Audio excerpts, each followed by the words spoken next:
to another Tom Bilyeu Show live. I love doing these. I'm so glad you guys are here. Thank you for joining us. Tensions between the U.S. and Venezuela continue to boil.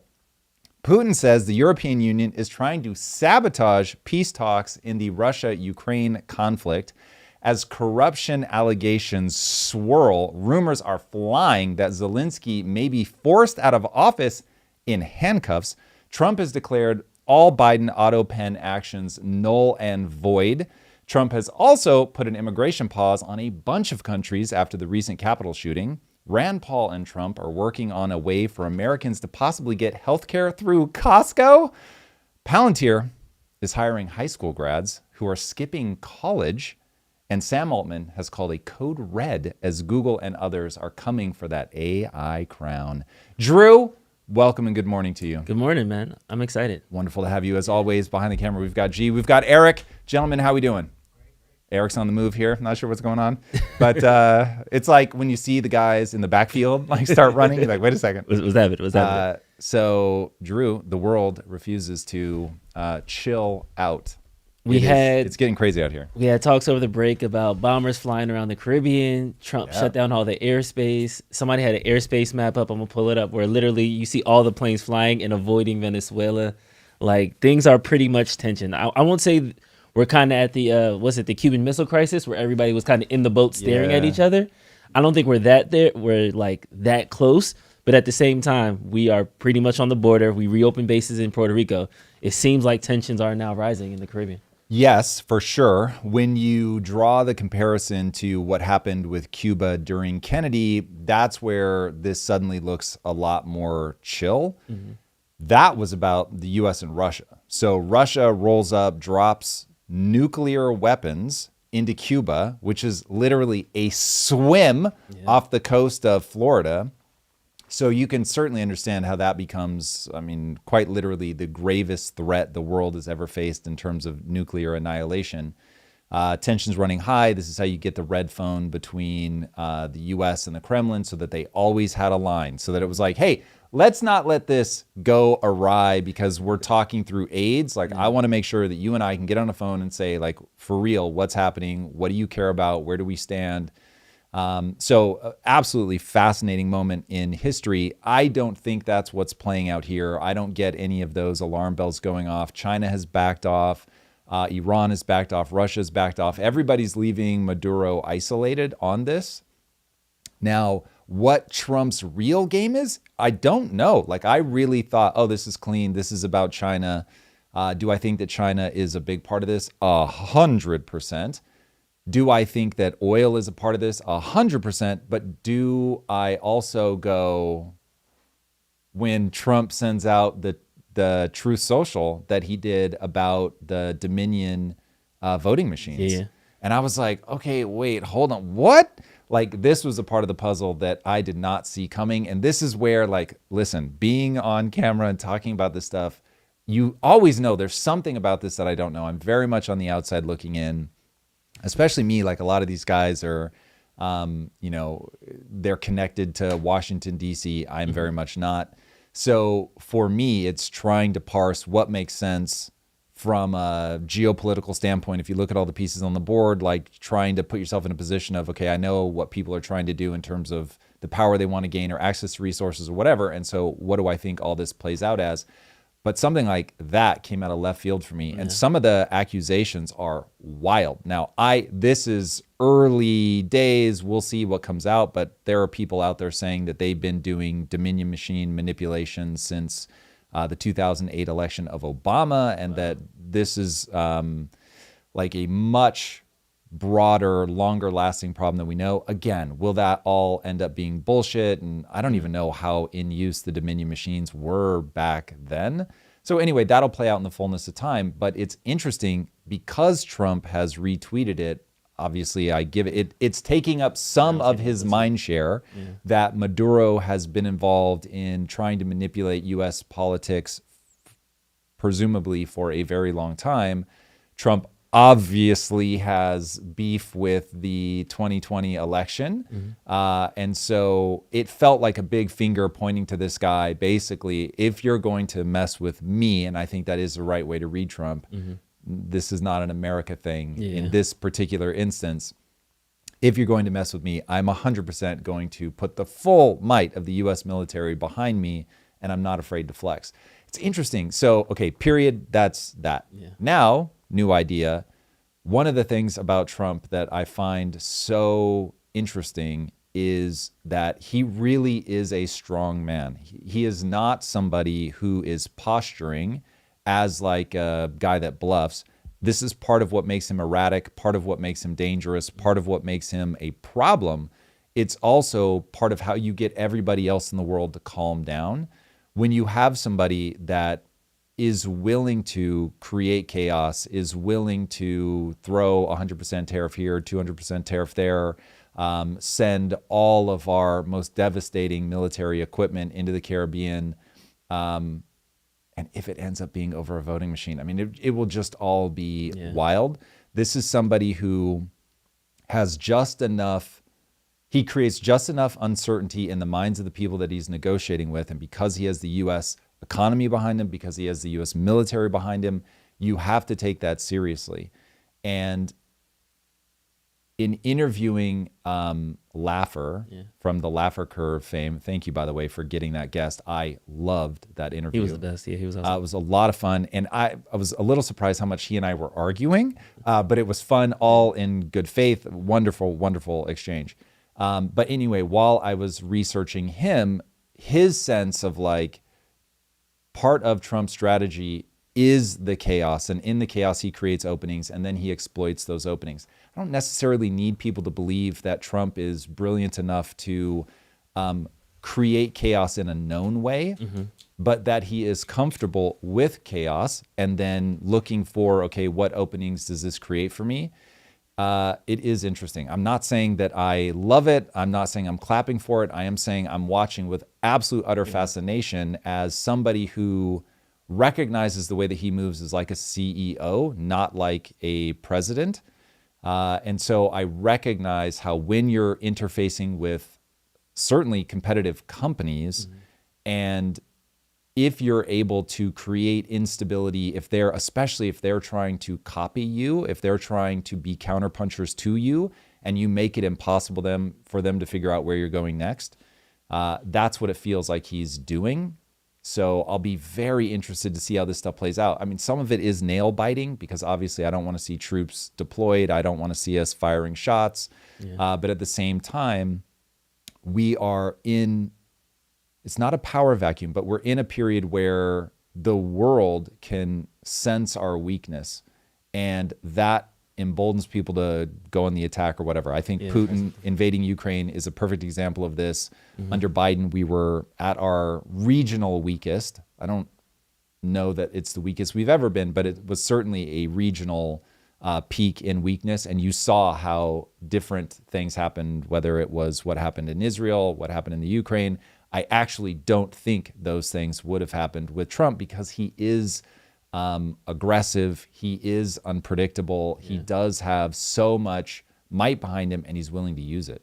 Yeah, it's almost like when a dog like walks into like somebody's backyard unprovoked, and everybody's like, "Wait a second!" Like everybody just has to have that second hesitation. Like I don't want to just run up to a pit bull and start petting it, but is it a nice dog? Is it a dog? Does anybody know this dog? So he just kind of puts people on their toes in that way, and it's working in some areas where other countries, as soon as he announced a tariff war, they called him the next day, flew to America, signed the deal, and then other countries like China are kind of poking at it to see, okay, well, let's see what this dog's going to do before I run up and react, before I just jump. But that at least makes you not make any sudden moves at the very minimum. Yeah, the U.S.-China relation, obviously, for me, remains the thing that everybody needs to focus on. And the only reason this channel is not entirely about U.S.-China is it would get boring. But the reality is, dude, that is going to be the most important relationship of the next decade, like what plays out, whether this goes into an entrenched Cold War, whether China itself is in a good position or a weak position. Obviously, propaganda will try to get you to believe one or the other, depending on which side they're on. But the reality is we are, with the full awareness of the historical context, we are living through Thucydides' trap. It does not always end in violence, but it way more often than not ends in violence. And so China is aware of Thucydides' trap. America is aware of Thucydides' trap. So it's like we have this new age meta awareness of all of this stuff. We're not stuck inside of it in the way that we might have been historically. All of these guys can get, any advisor they want, any amount of AI interaction they want. Like, they can map out how these things play out so that whatever the solutions end up being have a chance of being at least different than before, where we're just sort of stuck in the tractor beam of psychology. We are stuck in the tractor beam of psychology, make no mistake about it, but we're aware of it. And so that meta awareness, I hope, will help us avoid some of the typical catastrophe. But watching it, knowing how aware everybody is of it, is fascinating, to say the least. Yeah. All right, I want to jump into the voting machines part of Venezuela, because to your point, everybody knows about the oil. Everybody has speculation about China. Everybody has speculation about the narco boats. We'll get to those things, but this one is, I think, is a new stream that I haven't necessarily pulled yet. So this is Trump retweeting on Truth Social, Johnny St. Pete. And this is the tweet: bombshell video. Elon Musk might have saved the 2024 election from being stolen. Benny Johnson tells the story of how Musk knew that they would win the election, and it appears it's because they identified the overseas systems and machines that were going to perpetrate what we saw in 2020. Now we know why Trump is raging at Venezuela. Apparently, we weren't crazy. Musk tracked down the IP addresses of the Dominion office in Serbia and rendered their computer useless before the election. Years prior, in 2020, the chairman of Smartmatic's holding company, SGO, was Mark Malik Brown. He resigned in 2020. Guess where his next job was? January 2021, the president of the Open Society Foundation. Yes, Soros' foundation. George Soros being the number one donor to the Democrats and the DNC. His right-hand man was the head of an electronic voting company called Smartmatic, and these Dominion machines may have been running Smartmatic software. According to Emerald Robinson, General Flynn flew out to meet with the Venezuela whistleblowers. Anyone else think it's odd that the Democrats are worried so relentlessly about Venezuela? Were they and the globalists running operations out of there? So again, early speculation, but Trump retweeted on his Truth Social, so that's why it's kind of gaining steam on the interwebs. Yeah, I mean, this is it. So the Elon involvement obviously is utterly fascinating. If there was essentially cyber warfare going on, where he's identified the computers that have supposedly been running this manipulation scheme, was actually able to get in there and shut them down, that is... And it's all a little horrifying. It's horrifying on a lot of levels. Horrifying that it was being done, obviously. Horrifying that you have to do this kind of like technological scan of the battlefield. And you begin to realize, oh, there are cyber wars that are being fought all day, every day. And then just insane that Elon Musk, again, finds himself at the center of this kind of thing. For me, that is... somebody who is able to look at the world and see what really matters right now, and to build one of the most profound companies in that space, and then the power of human intelligence. The thing that always drives me crazy when people go on an anti-Musk tirade about what does he actually do, like he's just taking credit for other people's stuff. Just like, do you know how hard it is to attract human capital? Like, to convince people to come work for you? There has never been in human history somebody in the business world that has been able to attract the level of human talent that he's been able to attract across industries. Like, people want to work for this guy. There is something utterly fascinating about someone who is, from a work ethic standpoint, is just maniacal. I mean, completely unhinged, working around the clock, sleeping on his desk. This is at times the richest man in the world, sleeping on the floor of a production facility, sleeping on his desk at work, like routinely having 11 p.m. meetings. Bro, 1 a.m. meetings. Yeah. So there was a great story from somebody that used to work for him, quit, totally burned out, goes and works somewhere else for whatever, 2 months, 3 months, and then comes back, and people were like, what are you doing? Coming back, like you were so burned out, you hated it here. And he goes, I would rather burn out under Musk than be bored. Wow. And I'm just like, in all of the sort of anti-male aggression bias that we just went through over the last 10 or 15 years, what got lost is there is a certain type of guy they want to work, man. Like they want a load upon their back to try to break them, and they just refuse to be broken by it, and they want more and more and more so that they can prove to themselves and to others that they can really do something. He aggregates those people, and he aggregates people with that mentality that are also hyper intelligent. And seeing him take that sort of magnifying glass of intelligence and be like, oh, we need to point this at destroying servers in Serbia? Say less, fam. And then he just goes and does it. Now, look, this is early. We don't know if this is actually what happened. But the fact, again, that Trump retweeted it tells me that there's enough validity here to be interesting. Yeah. Okay, so now let's take a step back. Voting machines aside, let's just kind of see where we're at right now. There's been some speculation in the Senate right now of trying to actually get a powers resolution in Congress to vote, because they think that the boat narco strikes have been unconstitutional because you have to go through Congress to go to war. There have been 21 strikes so far that have killed at least 83 people in these drug boats going back and forth from Venezuela.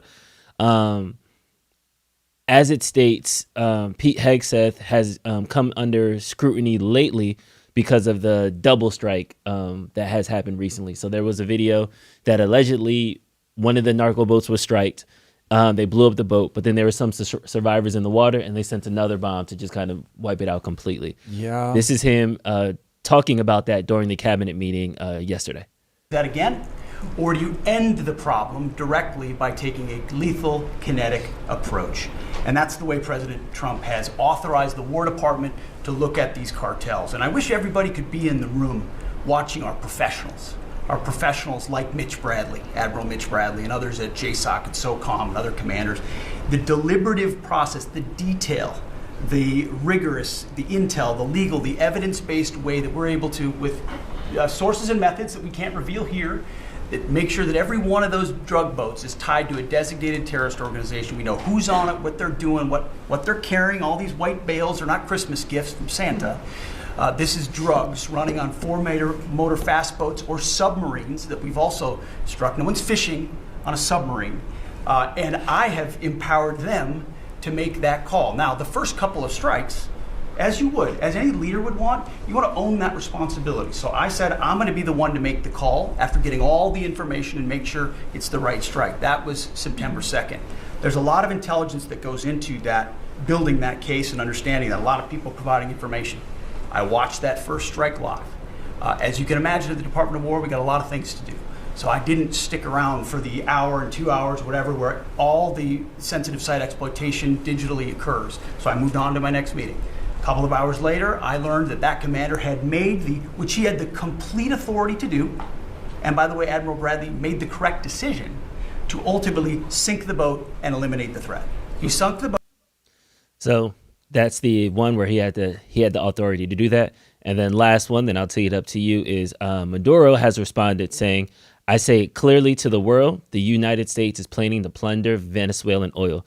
They want to seize the largest oil reserve in the world, as if Venezuela were a land without people. That will not happen, not while I'm leading this nation. So there's all these kind of different narratives that are happening kind of surrounding Venezuela.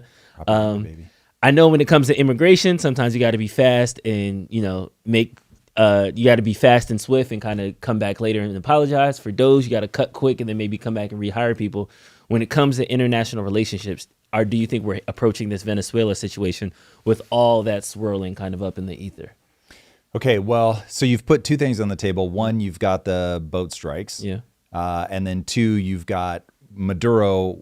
Now, I have a mental map of Maduro as a narco kingpin, essentially. Mm-hmm. So because of that mental map, I look at this kind of statement and laugh. It's like... he's just trying to save face. Not just save face. Mm-hmm. All of these politicians are absolute masters at the game of propaganda. And what they understand is, if I can give you a frame of reference, I can control what you look at and what you see.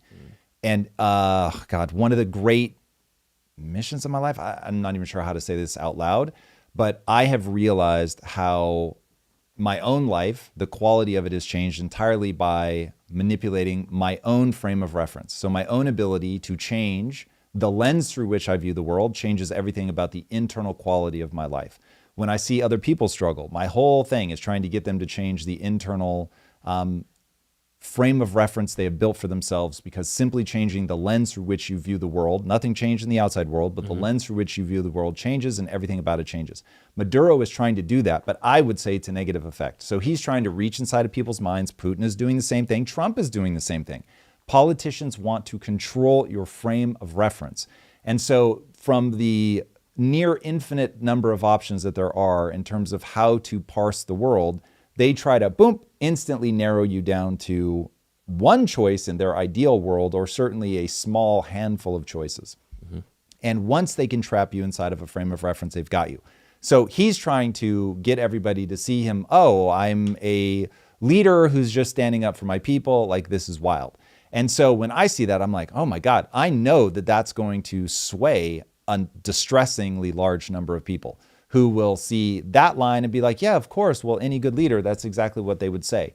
Now, if in reality, this ends up being a narco kingpin who has plundered his own nation, is controlling his people so that he can sell drugs around the world, because drugs are an extraordinary cash business. I mean, extraordinary, man. You can make so much money. Like, when you hear how many billions of dollars Pablo Picasso was burying, Escobar. like out in his fucking backyard in all these different houses, just it's insanity. So it is an extraordinary business that generates a ton of literal cash, so that you can be outside of most of the SWIFT systems and all that. Like, you've just got literal cash. And so when I start putting that guy in that box, and I'm like, whoa, like, if this is manipulating American elections, if this is him holding an entire nation hostage, if this is him ponying up against our biggest enemies in the world with the promise of oil. And for people that don't know, Venezuela has like really dirty oil. And so it is believed that they have the largest oil reserves in the world. But because it's so dirty, until recently, there was only one place that could refine that oil, and that was in Texas. Then China comes in and builds a refinery that can match what Texas is doing. So you've got the two biggest nations in the world fighting in the American hemisphere over the largest deposit of oil, but it needs like this special filtering. And both the US and China offer the only ability to do that. And potentially you have this very corrupt guy at the center of this all, asking you to believe that he's just a good guy fighting for his people. And so all of that is like, this is the political game, is a game of controlling what people see. And that part of it really bothers me. Like, it really bothers me. Because it works. Because you get internal fighting, because we're in a populist moment where it just gives people another angle through which to tribe up and fight against each other. So that's what I look at when I see Maduro. Now, the boat strike is, this one is going to ask America a values question in terms of what we're willing to put up with to get our way. And right now, Trump is saying, nope, I'm going to bully these guys around. They are going to, in no uncertain terms, understand that I will stop with violence anybody trying to send drugs into this country. Now, do I think drugs is both real and a cover story? Yes. So I think people really are sending drugs. I think it really does bother a lot of the people that vote for Donald Trump. Trump is going to pay attention to anything that enough of his voters care about. And so he's going to take that seriously. But I also think it's the thing that he can talk about to get people on his side, when in reality it's far more complicated, and it has to do with voting machines, and it has to do with oil, and it has to do with China. So that one I think is going to make people a lot more squeamish. And so this double strike to me is utterly fascinating. And this is where I think that people are going to really struggle with the way that my mind works. Because I'm like, wait, you were perfectly fine if they had all been killed with the first strike, or maybe you weren't fine with it, but you don't feel like you have the thing to like get people mad. But because one of the people didn't quite die, and so they hit him with another one, you've got beef with that. Like, to me, either you don't want to see these people drone struck, or they should be able to drone strike them 57 times and it doesn't make any difference. I cannot mentally map. Like, I look at somebody that has a problem with the second one and I'm like, wait, what? So that I don't understand. Now, if somebody's just like, we shouldn't be drone striking them, yep, cool. That makes all the sense in the world. I totally understand how a reasonable person comes to that conclusion. Mm-hmm. I do not understand, even if it is international law, I do not understand how somebody comes to the conclusion that you drone stroked them once, you missed one of the guys, so you hit that guy again, and people are like, wait, what? Like, this is so immoral. What? So that one, I literally can't track. Mm-hmm. So all of the uproar over that is confusing to me. Yeah, there is a level of, it's a double tap. They are rendered defenseless. It's fault, but at the same time, you're right. Like, the first bomb, you're rendered defenseless because I'm dropping a bomb from 40,000 feet above you. You can't defend that. And Obama was drone strike Poppy, so he did wipe out so many people. And so I do understand that the logic necessarily isn't lining up. There is something to it, though, because I believe Meaning it's morally gross, or what's the something? The something is that Rand Paul wrote a letter to the Coast Guard condemning the drone strikes, and then the Coast Guard came back and said that over 3/4 of the boat that they have stopped have contained drugs. And while 3/4 is a great number, and that is a C at a local university, and that could pass you and get you to the next grade, I don't know if that's necessarily the ratio we want to use about killing people. And I think that's where the moral kind of ambiguity comes from, because at least we can hide under the guise of Obama droned a bunch of people, but they were all terrorists. And I'm putting air quotes intentionally, because as soon as you label somebody a terrorist, your rights are taken, due process is going away. Now I can bomb you, I can arrest you, you don't have to talk to anybody, you don't get a phone call. I can do whatever I want. You now become some black speck that I can remove from this earth. And I think that slippery slope is where we're kind of playing in now, and some people haven't come to that realization. It's interesting. Okay, so I have a different view on this. Break it down for me. For all of human history, all people have done is murder. Humans are hardwired to recognize the most efficient path to a goal. We are very good at understanding, okay, I'm trying to get that thing, and what do I need to do to get it? Up into being able to go to the moon. We're going to build a base on the moon. We're going to make it to Mars. We're going to build a base on the Mars. And we're very good at finding that efficient path. What animals learn at the earliest stage of evolution is, oh, you're housing my calories. I can dismember your body and consume your calories, and now I get to live. And so we're put in this evolutionary struggle for, you have amassed a bunch of calories that I would like. So that's how we're wired, is I'm going to disassemble your molecular structure and make it a part of my body. So we learn killing is a super efficient path. Mm-hmm. So we're living in this modern, bizarre state where we finally have gotten to the point, which, by the way, I love and I think is good. I want to be in a world where we're not doing any killing. Yay, that's where we want to get to. But the fact that people are confused that we would go and take the most efficient path, which is, hey, you're sending a bunch of stuff into my country. We've been fighting the war on drugs since the 80s. It has absolutely not worked. If anything, it's only grown. And so now we're just going to start killing people. And people are clutching pearls and they're up in arms. And for my money, I'm just like, yes, what they have found now is the most efficient path. And so they are saying, yep, we're going to kill anybody. If you're in these waters, you're dead. And now it's just abundantly clear. So from the perspective of why is this happening, I'm shocked that we have gone through the period that we've gone through where we go so far out of our way to be magnanimous that we don't do this. That's the anomaly that has to be explained, not the fact that we're killing. And you're saying from a historical, as humans. I'm saying from what are humans? How do we think through the world? What is actually effective? I talked about this many, many episodes ago where I said, here's the distressing thing about murder. It's really fucking efficient. It works. If you've got a political opponent and you want to shut them up, Charlie Kirk, whatever, kill them. It works. It works so well. I hope all of us hate that it works. But what I want people to understand is, once you get, this is our default state. Cool. So now you don't that we have returned to this default state. Fantastic. You and I agree. I hate that we're here. But if we want to get back to not being here, we have to say what was so special about the end of World War II until now, and how do we replicate it? Because it isn't that we're evolving into something bad.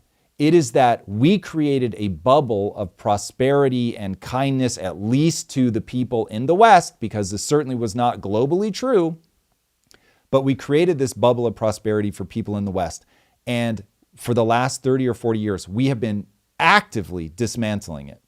And what I'm saying is, yeah, it kind of sucks what we're getting back to, doesn't it? So we should fucking figure out, what was this bubble of prosperity that we built? How do we reconstruct it? Because if we fail to do that, we are really in trouble. And the thing that we have to come to grips with is, one of the tools that we used was, we found who is the cheap labor around the world, and we're just going to export a bunch of stuff, jobs, to be very specific, to them, get them to strip mine their country so we don't have to strip mine ours. And that worked for a while. And all of a sudden, we're now having to deal with the ramifications of that. And one of the ramifications of this kind of policy, where it's like, okay, we're focused on our prosperity, is corruption just went crazy in all these countries that we went into to try to make sure that we were getting everything our way, right? Every time, like, go look at Somalia. Somalia is totally fucked. Why? Oh, look at that, crazy. We were involved in Somalia in like the 80s and 90s. And it's like, what a shock. And they break into tribalism and all that. So it's like, all of these policies have consequences. But at the same time, the West suffered so traumatically in World War II that we all went, okay, we just dropped some nuclear bombs. We've killed a whole lot of people. We're all fatigued. We don't want to keep doing this. So let's just agree, we don't invade other countries. And everybody's like, yeah, cool, we don't invade other countries. And it created the globalism that ended up being extremely prosperous, absolutely incredible, also gutted our manufacturing capabilities, also made it very, it put us in a really weakened position from a negotiating perspective. So the average worker's wages have stalled, right? So you create momentary prosperity, but you do it in a way that parasitizes, that's close, the rest of the world, and also slowly but surely weakens you, and then puts you back in the position where it allows you to march down the road that every empire before you has ever marched down, where you start deficit spending, money printing, racking up debt, becoming weak, and then you eventually fall. And so we're on this very predictable trajectory. People are focusing on an outcome, which is we're becoming more barbaric again, but they're not asking themselves, wait, is barbarism our default state? The answer would be yes. And then if that's our default state, but we went through this incredible period, how do we replicate that? Nobody's having that conversation. Nobody. And that sounds to me like we need to focus less on the tactics that we're using and more so on the outcome that we want. Always and forever. Know your North Star. And then to keep that going, we should be focused on how we can revitalize the economic engine in this country versus trying to police. I don't know if I'm making the final conclusion. Not only revitalize the economic engine in your own country, you have to revitalize the economic engine in every country that you can. And the cheap labor that we're going to be getting in the future is going to be robotics. And so weaning people off the mentality that we need to be exploitative to every other country. And there's a very repeated expansion and contraction. So you go globalist and then you recontract. You go globalist and then you recontract. And the reason is that globalism has this slow effect of weakening one state versus the other because humans are competitive. And so when you let China into the WTO, China's thinking we want to become the biggest and the best. And the funny thing is, yeah, you should. America should want to be the best. England should want to be the best. China should want to be the best. Venezuela should want to be the best. Like, everybody should be trying to be the best. And when you go into globalism as if you're not like empowering people who will compete with you, you're blinding yourself to the reality of human nature. And so we should have done it in a far more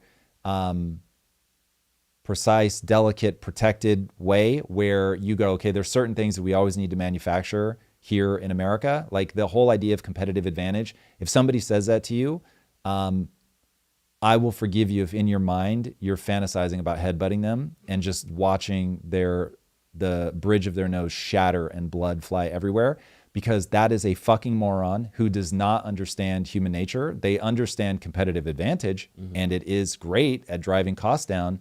But if you don't control your own supply chains, you have just given leverage to somebody else. So this is why having a CEO in office is interesting, because when you're running a business, you're constantly aware of where is my leverage, where do I lack leverage. So anyway, in a globalist moment, you're basically hemorrhaging all of your leverage for prosperity. That will come back to haunt you. You will then become protectionist. That will come back to haunt you. And so you're like on this accordion. But the point that I'm really trying to drive home is you're having a biological experience. Humans are a certain way. We are barbaric by nature. We, though, are capable of extraordinary cooperation, love, all of that. And ultimately, we, through policy, are going to be in one zone or the other. And we have to figure out what zone we want to be in.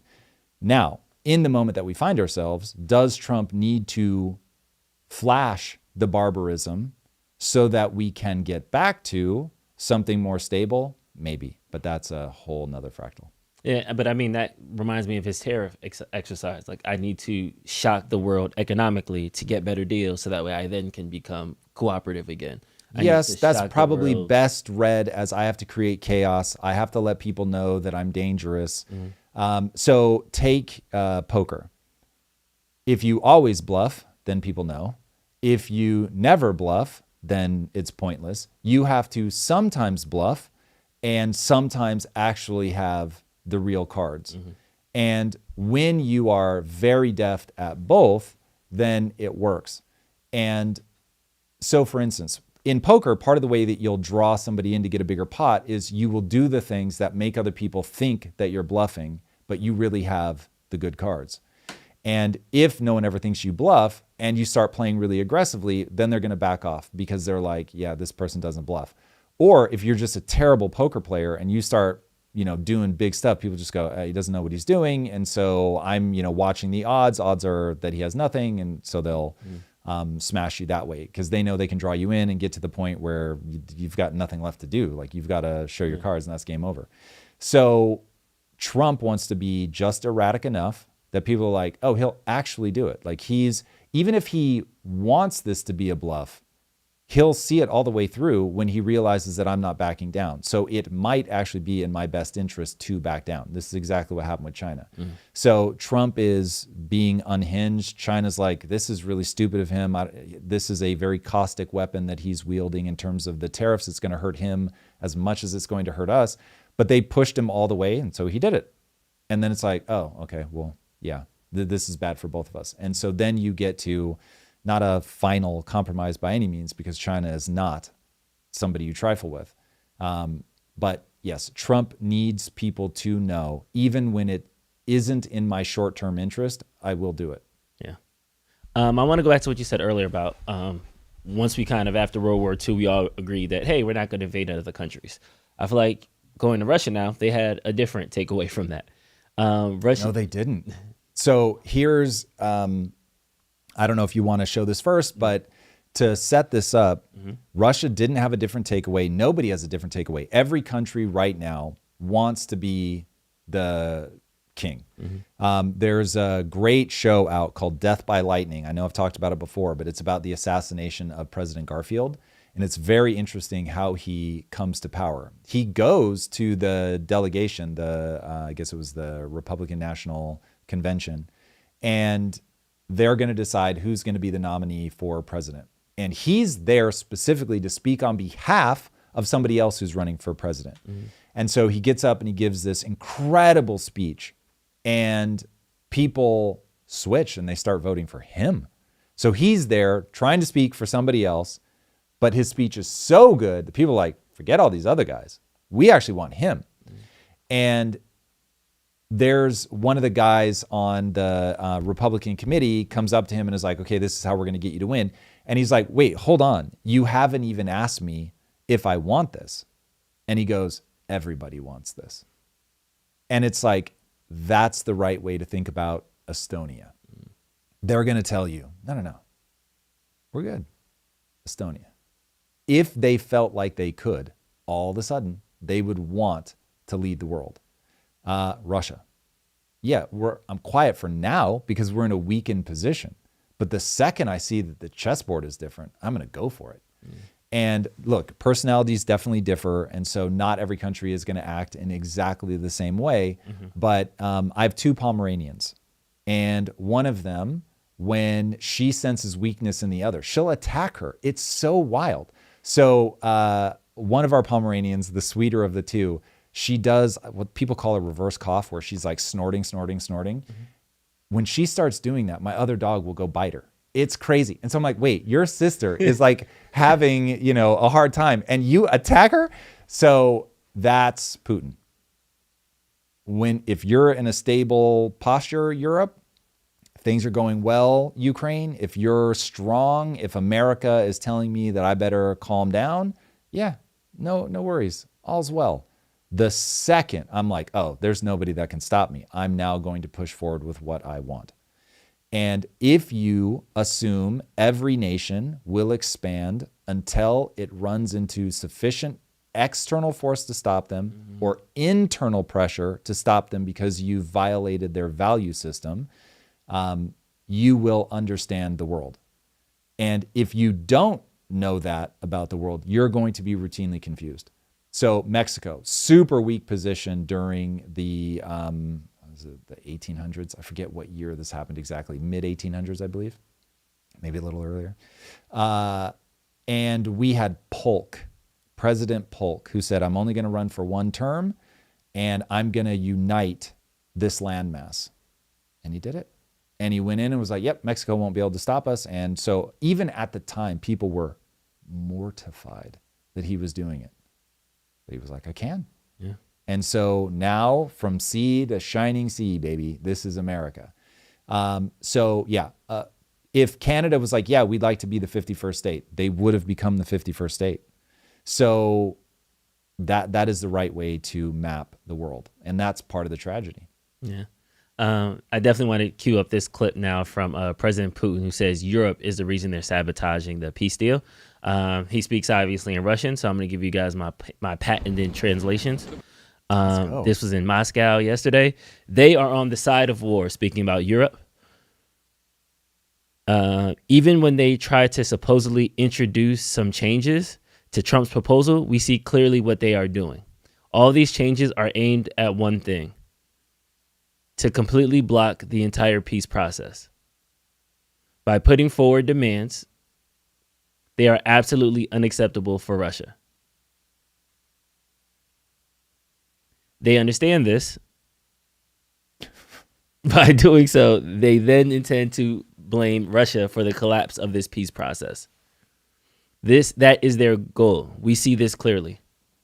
We're not going to have a war with Europe, I've said, but if Europe suddenly wants to wage a war with us and starts it, we are ready right away. There can be no doubt about that. With Ukraine, we are acting in a surgical, very precise manner.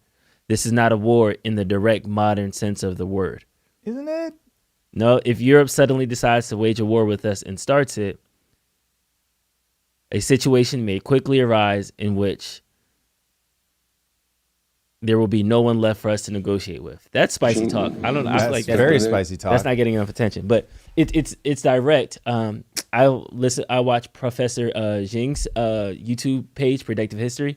It's like this Chinese dude in Canada. He teaches a class and he kind of talks about history and how the changes throughout the empires. Something he said was, war nowadays is soft because war back in the day, to your point, was way more barbaric. We're lining up. We're killing everybody. Women and children are enslaved. We're taking captives, war prisoners, things like that. With drones and this precision strikes now, it's like, okay, I'm attacking your electrical facility so that way it messes up your transportation. Like they're doing these tactical things and it's less of the collateral damage. So I think to his point of we're being more precise, Russia's not just kind of going through the front lines, marching through like Napoleon or Hitler and those types of things. it's a bit more nuanced with where they're striking at the pace in which they're striking. Yeah, it's very true. I mean, if you go back far enough, you start getting into some of the wars of Genghis Khan. It's unreal, man. Knock, knock. Hey, guys, we're here at the city walls. Come out or we slaughter everyone. And I do mean everyone. No, fuck you. Cool, slaughter, dead. And they would kill like 60,000 people. Dude, it's so wild. There was one battle. It was a Roman battle. I forget. It was against Hannibal, maybe. And Hannibal was just like, cool, 60,000 dead in an afternoon. Dude, with swords, you're hacking 60,000 people to death in an afternoon. So I've often thought about that. Do you know how tired your arms would be? It's like, I gotta kill another one of the fucking hell. Doing this like, 60,000 times. dude, there have been times where I'll be sorting my TCG cards and my like shoulder will start to burn. And I'm like, wait, I have to hack. What's my portion of 60,000 people? Like, Jesus. So, yeah. So there's no doubt that in some ways, this is better than that. However, we are losing thousands of people every week, week after week after week after week. So the sum total, it may not happen in such a short period of time, but we just have a lot more people on planet Earth to kill at this point. And so it's still horrific. Okay, the part here, to your point, that everybody should be paying attention to, and they're not, is we are now in a period where you've got war, I don't care what he says, war between Russia and Ukraine. We've got yet another round of wild instability between Israel and Palestine. You've got the U.S. deploying basically everything they have into the Caribbean in a showdown with Venezuela. You've got China doing military exercises off the coast of technically Taiwan, but Japan knows what's up. And so Japan and China are now like really staring at each other. Side-eyeing each other. If China invades Taiwan, the U.S. and China now will have a decision to make. And now Putin is like, oh, Europe want a peace? Let's go. Now, that I will tell you is a bluff because he's stalled out in Ukraine. So the reason he's like, oh, we're being surgical is like he's trying to signal, don't think that we can't peel off some of this and come after you guys wholesale. No problem. We're being surgical, very limited here. So there is a level of instability. And the question people need to ask is why now? And what I'm putting forward is why now? Because America became weak. And the rest of the world was like, cool, this is our shot. And then I will refer everybody back to what I just said 10 minutes ago, that countries will expand until they meet sufficient force. And so that's precisely what you're seeing in Russia. Europe, NATO was trying to expand into Russia, which is a big part of what kicked this off in the first place. China is certainly trying to do it through a hearts and minds strategy, but China's been trying to go the entire globe over and get everybody on board with what they're doing, get everybody on board probably with a gold-backed yuan. So it's like everybody's making moves to be in the best position because it has such real consequences. This is the part that I think people lose sight of. Why the Ukraine? Why the Ukraine? Why does the Ukraine find itself in this battle all the time? And the answer is it is very fertile land. And so when you read some of the things that Hitler was saying, he was like, oh, bro, the Ukraine is going to be our American West. And we're going to roll into Russia precisely so that Germans can expand. And they can, like the Americans have been, just pushing farther and farther west into all this virgin territory and claiming it and all of its resources for themselves and just having the sense of freedom and space. That's what we're going to give to the German people. So why Putin? The same reason. So it's like you have this extremely fertile land that also lets Russians expand. And so when you can deliver prosperity to your people, you will be welcomed as a hero. Now, if you create that prosperity through international deals like Trump is trying to do, okay, that's one way. Or the age old, just take over their territory. And so now you can option one, kill a bunch of them and just take their stuff. And so one of the most horrifying things in World War II was like, oh, we're in Paris, you're Jewish, word, sorry, taking all of your shit, like legally. So you're a Jew that owns a company, not anymore. So we'll take that company, thank you very much. Great series about Dior. And so Dior's, the design house, is born out of World War II. His sister ends up getting put in a concentration camp. So he's like in the thick of it, just in Paris as the Nazis are coming, makes the decision that he's not going to help the Nazis, which obviously is bad for business. And so just absolutely fascinating story. And Coco Chanel does and gets very embedded with the Nazis.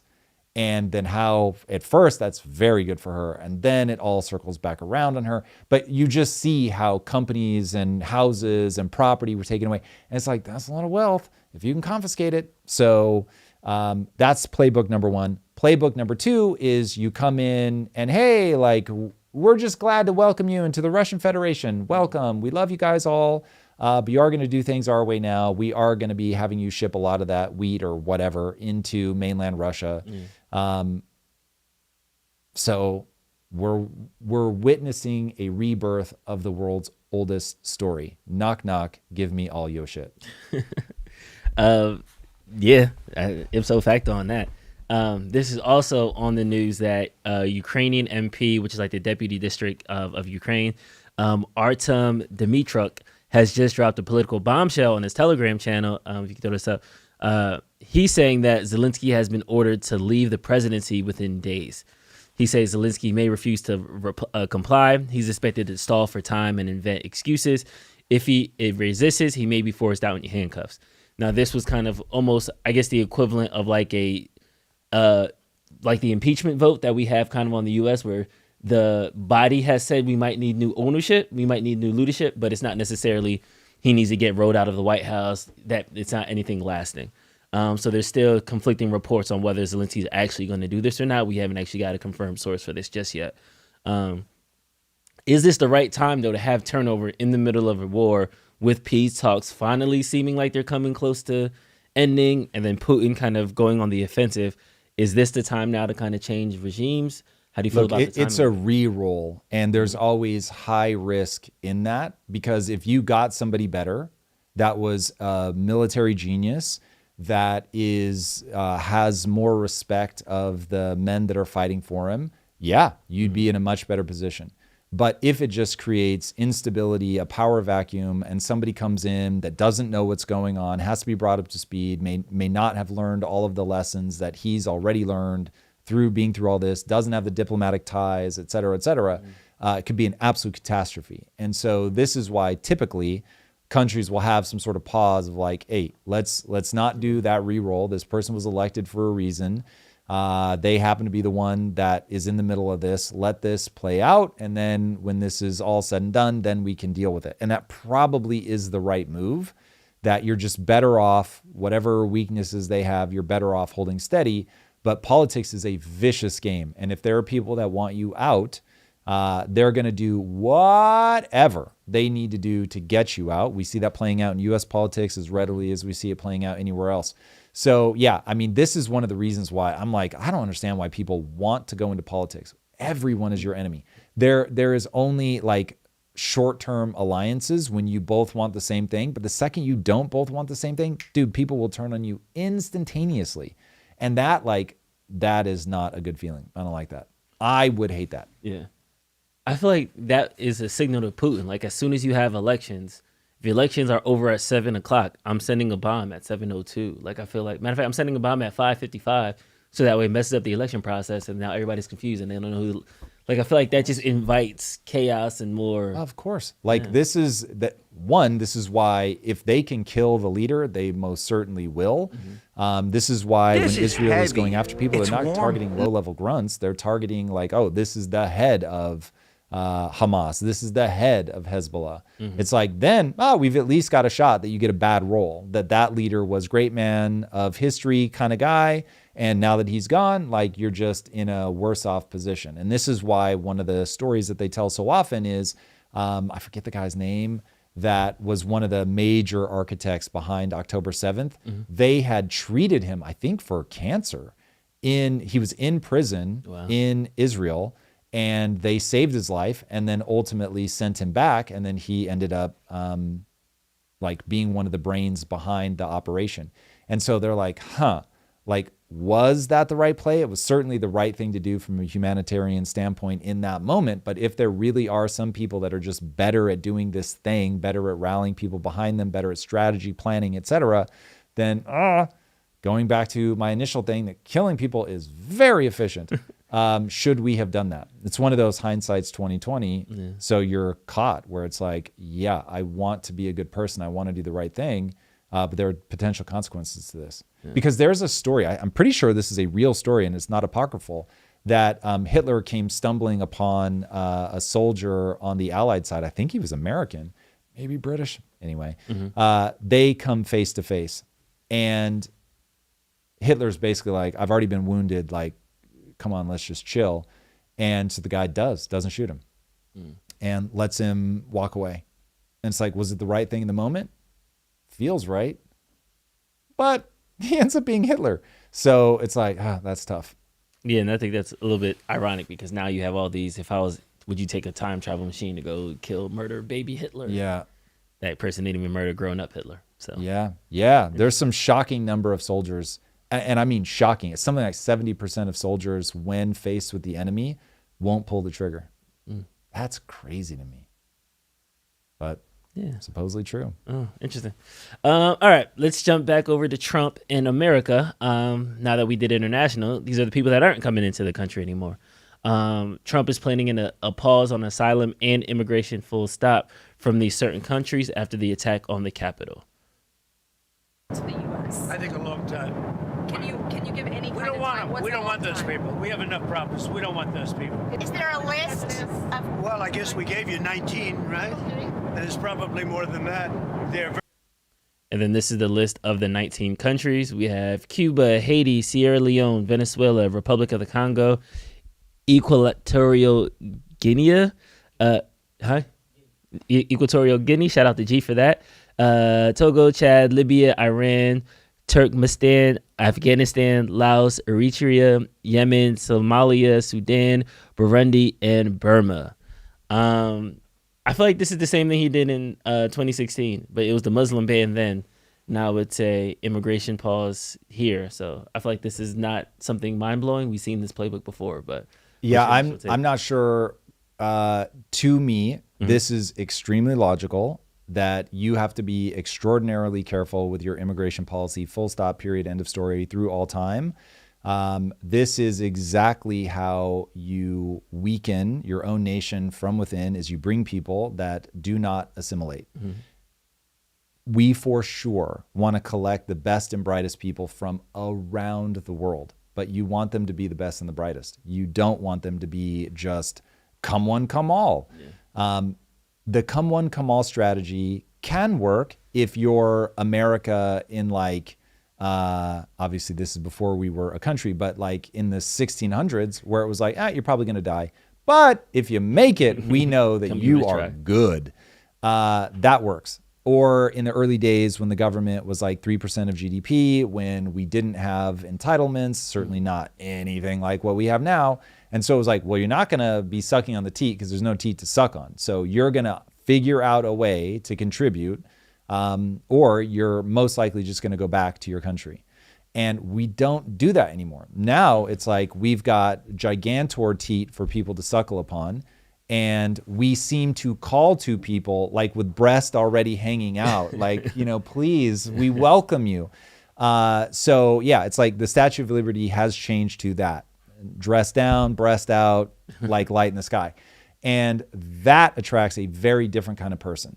And when somebody wants a shot, when they're like, I can make it anywhere, I know I can do this, I just like, put me in, coach, let me give this a try. And there's no one there to catch you if you fall. Then it's like, cool, the people that end up making it are really going to be the best and the brightest. But once it's a welfare state and you invite the world, then you are incentivizing people to not work. Yeah. And that ends up being a drain in the economy. And so there's the great line from Charlie Munger who said, show me the incentive and I'll show you the outcome. So if the incentive is that come here and you get free money and a stable country, and currently you're in an unstable country and not getting anything free, like why wouldn't you? So in fact, it would make you economically irrational to stay in your own country if your country is struggling, if you're not living a good life there, if the streets are dangerous. It is irrational of you not to come into the stable country with a welfare state that is inviting you in. And unfortunately, Europe is learning the lesson way too slowly. Thankfully, we are learning the lesson much faster by watching Europe partly, and then we just have a slightly different mentality in America. So yeah, we're putting a pause. Now, again, you and I have talked about this ad nauseum. People read this as a statement of racism. That is the wrong way to look at this. But it is very much a question of values. So it's a smart move. Yeah, I'm glad you brought up the values thing, because I think there's something that's missing in all this, is that the Capitol murder was a tragedy. It was terrible. The person responsible for it is definitely 100% is making a stain on this policy. So this is not a policy coming out of Trump's ass. He has a reason to kind of pull this out. Right. So I understand where it's coming from. That person was an Afghan refugee. That person coming through the Afghan migrant program was in America since 2021. There was even on Fox News coverage that said that he was then radicalized while within the country. So while I completely understand that opening up the borders to some people from these other countries, we're importing people that we don't necessarily have the right values. But we do also have to talk about that there is radicalization happening within our borders. Oh, yes. There are some people that I would even argue some Americans that are less American than some of these immigrants that have came over and assimilated and things like that. So it's like, while yes, I can understand closing the borders can help solve that problem, I do think that there's still the bigger problem that may have directly led to this attack that is going unaddressed. 100%. Yeah. So I would be very sad if the only reason that we have done this is because of that shooting. The reason to do this is it is simply a fact that the way that societies work is humans are able to cooperate in large, flexible groups based on some superseding thing that we believe in. So that could be country. So if everybody's like deeply patriotic for the country, that becomes the thing that unites us. It could be a clan, it could be a religion, it could be a family, whatever. But that's how we end up cooperating in these large flexible groups. Religion, I think, was the greatest invention in terms of getting humans to cooperate in large flexible groups without needing to know the other person. And once you realize, oh, I get it. It's just you're making that tent bigger and bigger. And so now it doesn't even need to be about the country that you're in. It can supersede that and become really gigantic. And so now it's like, okay, if we can agree that that's a powerful thing that unites people, what we have just agreed upon is values is the thing that holds people together more than anything, more than blood, more than nation states. It is, I have a way to understand that you and I have a shared value. This is one of the reasons that the symbolism is so powerful, is I can see you can wear a cross around your neck and instantly, you're Christian? I'm Christian. It's like, now we've got a bond. So that kind of thing is really important for us to understand in this moment. And I know that it's like one of the memes in our community, like people will come in and I see it, as Tom said, values yet, or, some of the other ideas that I loop on. But the reason that I talk about these things endlessly is they govern our behavior. And so if you fail to understand that the thing that unites humans is a value set that can be expressed quickly, what is that? I'm Christian, you're Christian. I'm Muslim, you're Muslim. Cool. Instant, boom, like all of this knowledge about who you are, what you believe comes pouring forward, whether you're in group or out group. And so if understanding that is the thing that should prompt this. Now, what countries do you put on it? This is where we are going to culturally have a really hard time. We have to decide, are some groups more and or less likely to assimilate to American values? If no, everybody is going to be equally the same. Okay, then we're going to have a hard time, because who do you say yes to? Who do you say no to? You need some sort of criteria. This is one of the reasons that when I'm teaching entrepreneurs, the fastest thing I tell them is you have to have a North Star in your company. You have to have a culture in your company because it tells you the North Star of what you're trying to achieve, tells you how to prioritize things, what to say no to. And then your culture says who you're going to hire and who you're going to say no to. So you have to understand like what's a yes and what's a no. And if we can agree that there are certain cultures that are less likely to adopt American values, then that becomes a thing. Cool. This is a values question. These are countries that are less likely to have people that assimilate, and that's how we say no. But because that's largely right now framed as a Muslim question, it gets sticky because it feels racist. And so that's where it's going to get wild. Like we have a video to show where it is literally racism as campaign message. It's wild.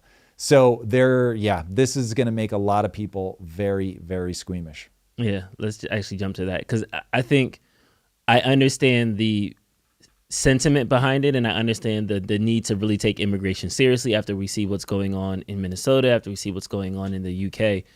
But then you have people who come out like this. This is Valentina Gomez, and I feel like it's perverting the real message of what immigration should be. But let's jump into the campaign slogan.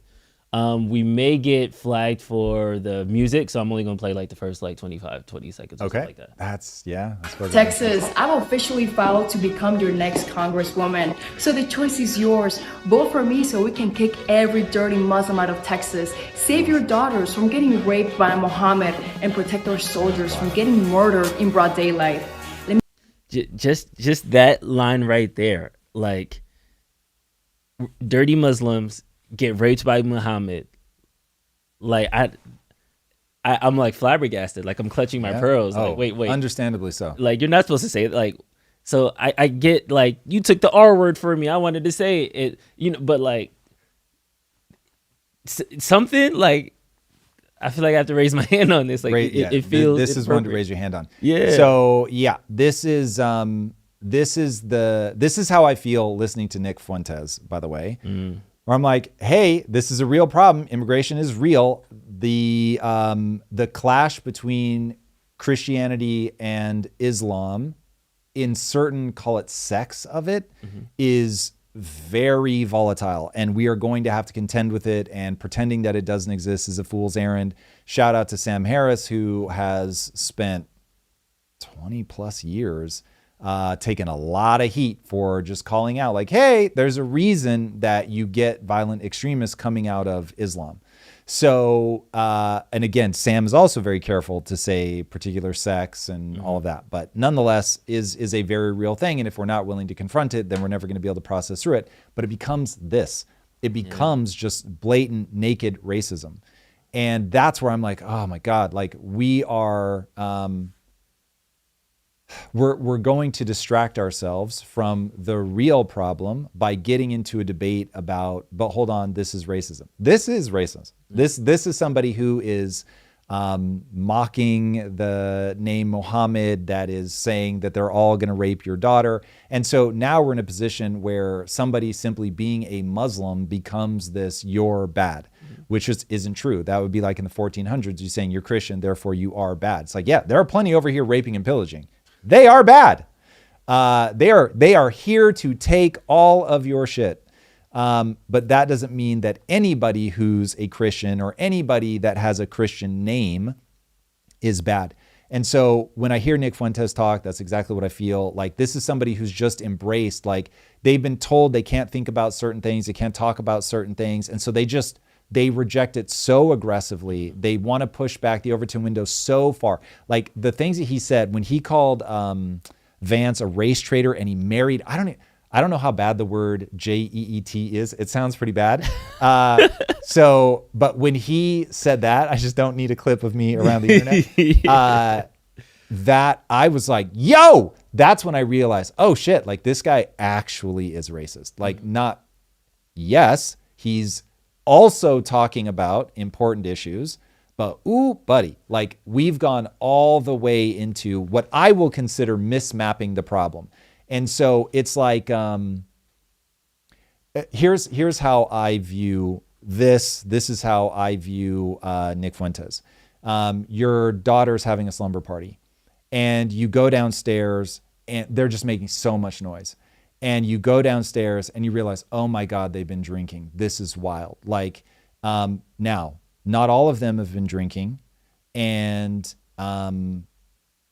probably only 1 or 2 of them brought the alcohol, and you're just like, nah, kill them all. It's like, wait, what? Like, hold on. Should we not parse out like what's actually happening? Like, we got a real problem. The girls are underage. They're drinking. They're drunk. Somebody's clearly a bad influence. Like, we got to like figure this out, and it's going to be very messy. But if you're just like, yeah, they're all toast. That's where I'm like, oh God, I get it. It's a heuristic. It gives people a way to just very fast be like, you good, you bad. But that's giving into the dark side. The dark side is very powerful. And so I certainly understand why people lean into it, but we do have to do the hard work of really getting down to what's actually causing the problem, meme or not, its values. And so now how do we begin to identify the value system? How do we turn that into a policy so that this isn't just race-based? And that we're being far more human about it. Like there's a great line from Nelson Mandela, and he said, the reason that I'm not going to come out of prison and show the white man just how powerful we are by numbers is that it's the oppressor that gives up their humanity. And so I'm not willing to become the oppressor. And I was like, that is the most gangster shit I've ever heard in my life. So that's why it's like, oh God, like if you just become that guy, the blunt force trauma guy that's like, nah, I know who you are because you're from that country or because you have this skin color or because you're a part of this religion. It's easy, it's fast, but ultimately it's bad for the soul. Yeah, and I think it's interesting to parse all this out because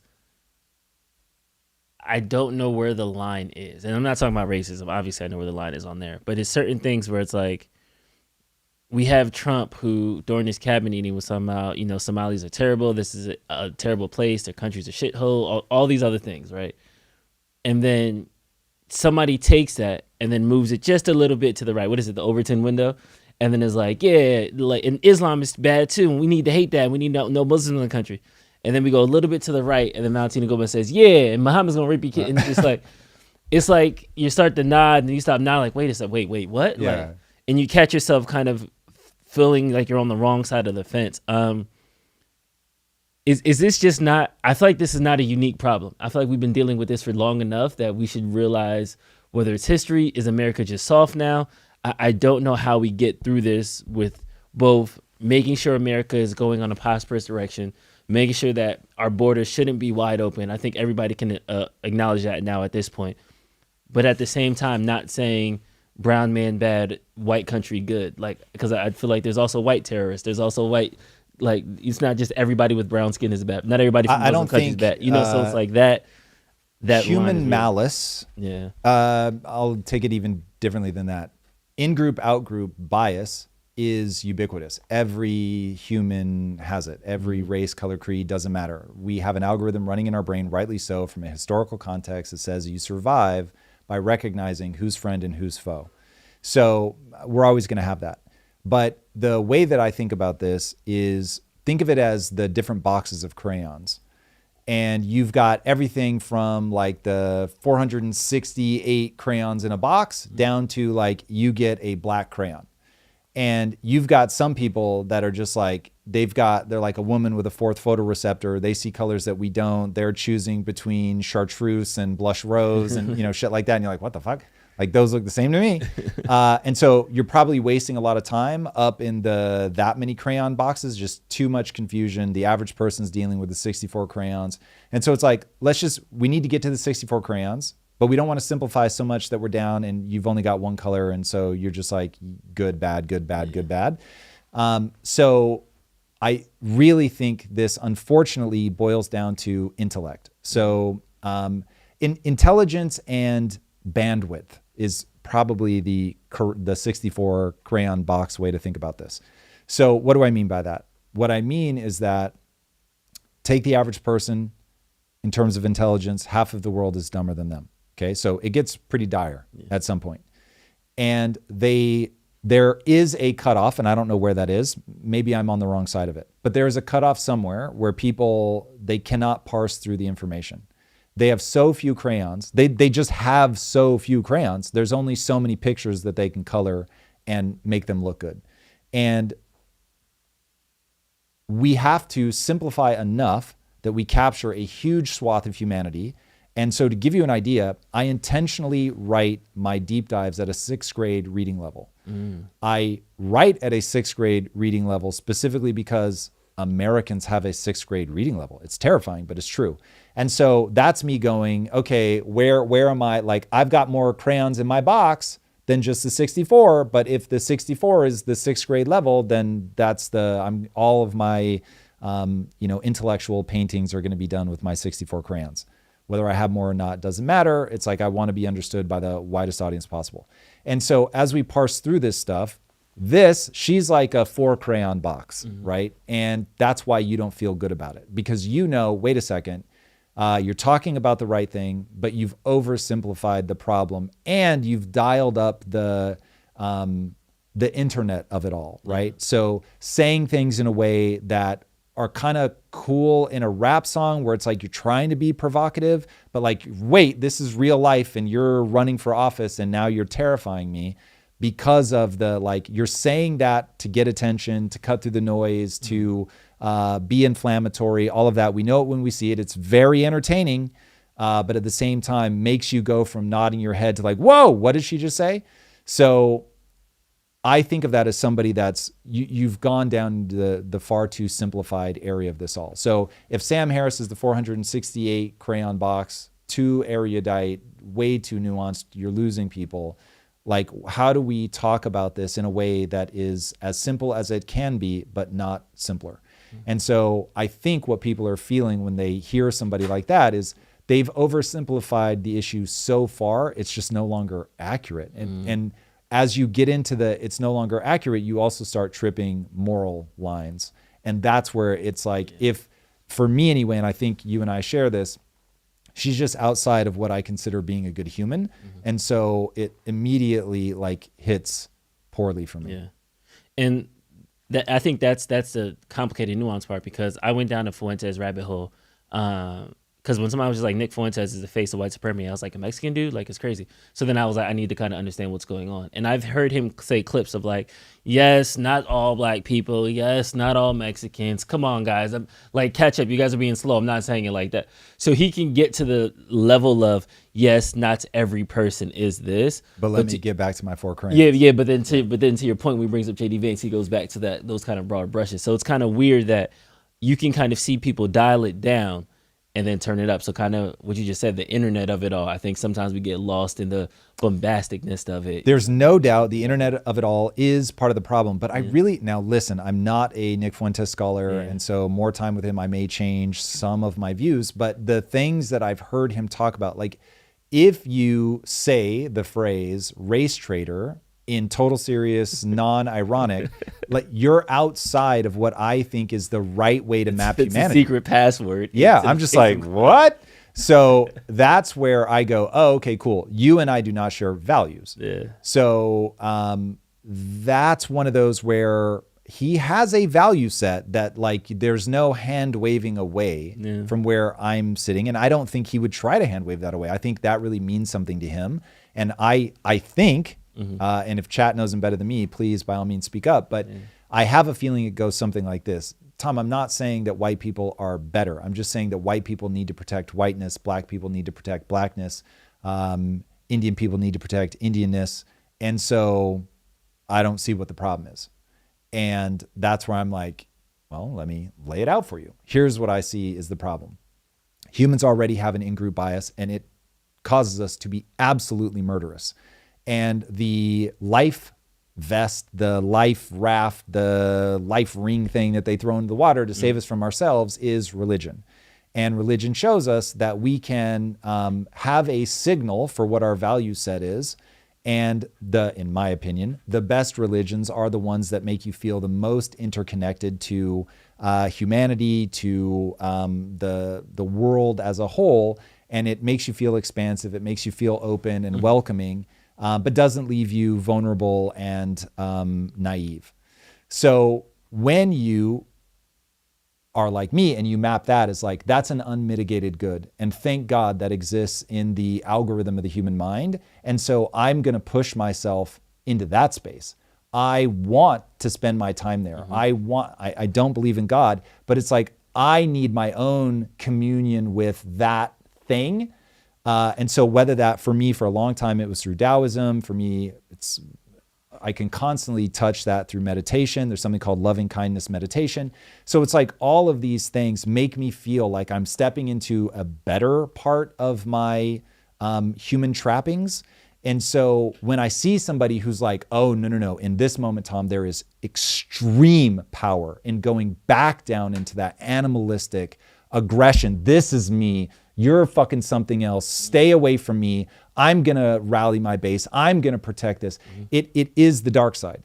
And the dark side has tremendous power. And people need to be able to step in and out of the dark side. And so when you look at someone like Hitler, that's the dark side. Very powerful. Almost took over the whole world.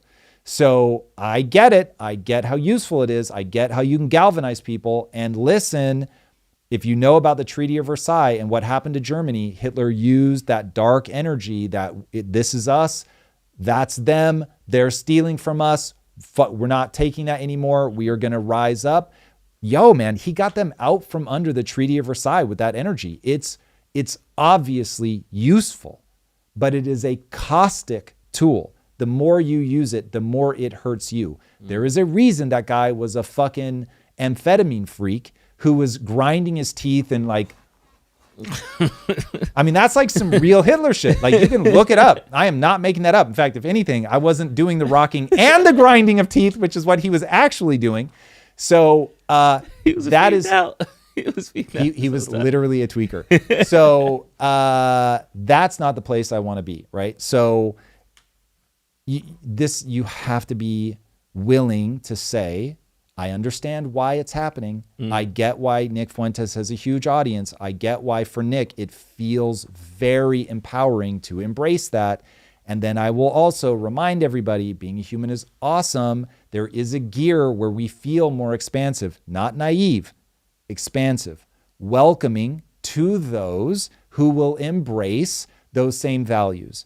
And the only thing that you have to like be hard and fast on is that I will not allow anything to weaken the value set that brings us into this expansive space.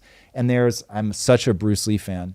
And he had in his book, The Tao of Jeet Kune Do, he drew what he called a Taoist priest. And I always thought it was awesome that the Taoist priest has a sword. And I was like, oh shit. Like this is the definition that Jordan Peterson uses of the meek shall inherit the earth. And the meek was somebody who's incredibly well trained for physical violence, but keeps their sword sheathed. And I was like, oh, that's the shit. That is the ultimate place to be as a human, is I can absolutely fuck you up and will, given these exact circumstances, which you know ahead of time. Just don't cross these lines and we're good. Cross those lines, and now I am the deadliest swordsman the world has ever seen, Musashi.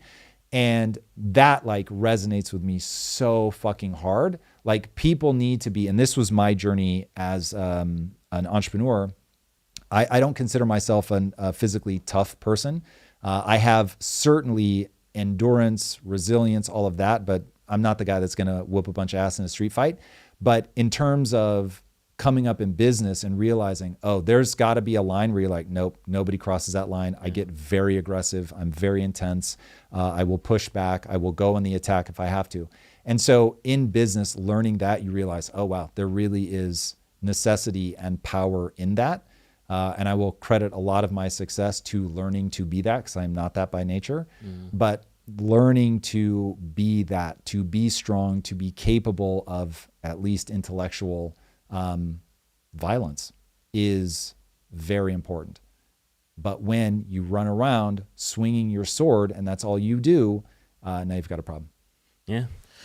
Well, President Biden was swinging his auto pen around, signing everything. And breaking news now, Trump just officially terminated every document, pardon, executive order, proclamation, or memorandum signed by the auto pen under Joe Biden.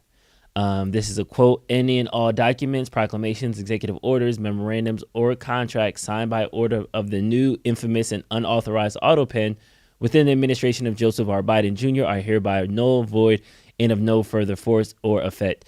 Anyone receiving pardons, commutations, or any other legal document so signed, please advise that said document has been fully and completely terminated and is of no legal effect. Thank you for your attention to this matter. You know how mad I would be if I got out of jail and Trump was like, psych, and then I had to go back? Bro, for sure. And you just let a narco dude get off and you about to auto pen me? I would be so pissed. Yeah. I'm running at that point. So, yeah, God. Here's my thing with this. As soon as I read this, I thought of gangrene. When somebody has gangrene, you have to amputate. And so you might lose your arm, your leg, whatever, but you can't let the gangrene spread.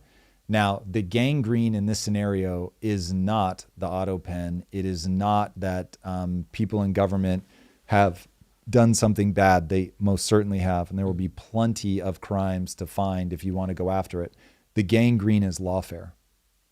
And I am not surprised in the slightest that because he was gone after, he is now going after other people, hurt people. But boy, do I wish that we had somebody in office that understood, that could stand and give the following speech. There's no one in American history who has had the opposition go after him legally harder than me. And I believe that all of this was unjustified. I believe you guys created novel rulings specifically to go after me. You had people like Letitia James that ran to get elected by saying, I'm going after Donald Trump. Not I know what he did, but that I will go find a thing that he did to go after him. Nobody has been persecuted like I've been persecuted. And I'm telling you right now that it stops here. And we have to usher in an era of honor, integrity, virtue, and let's bring some of these things back. He clearly is not capable of that. But Jesus, do I want that to be the message? Because the gangrene is lawfare. The thing that needs to be amputated is lawfare. Now, if you can start anew and say, okay, listen, that past shit is the past shit.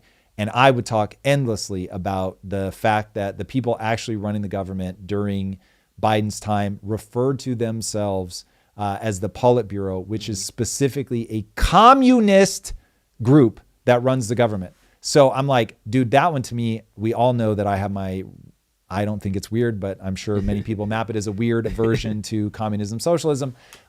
So by all means, discount the veracity that I feel it, but like that's crazy to me. And I still wouldn't be going after them legally.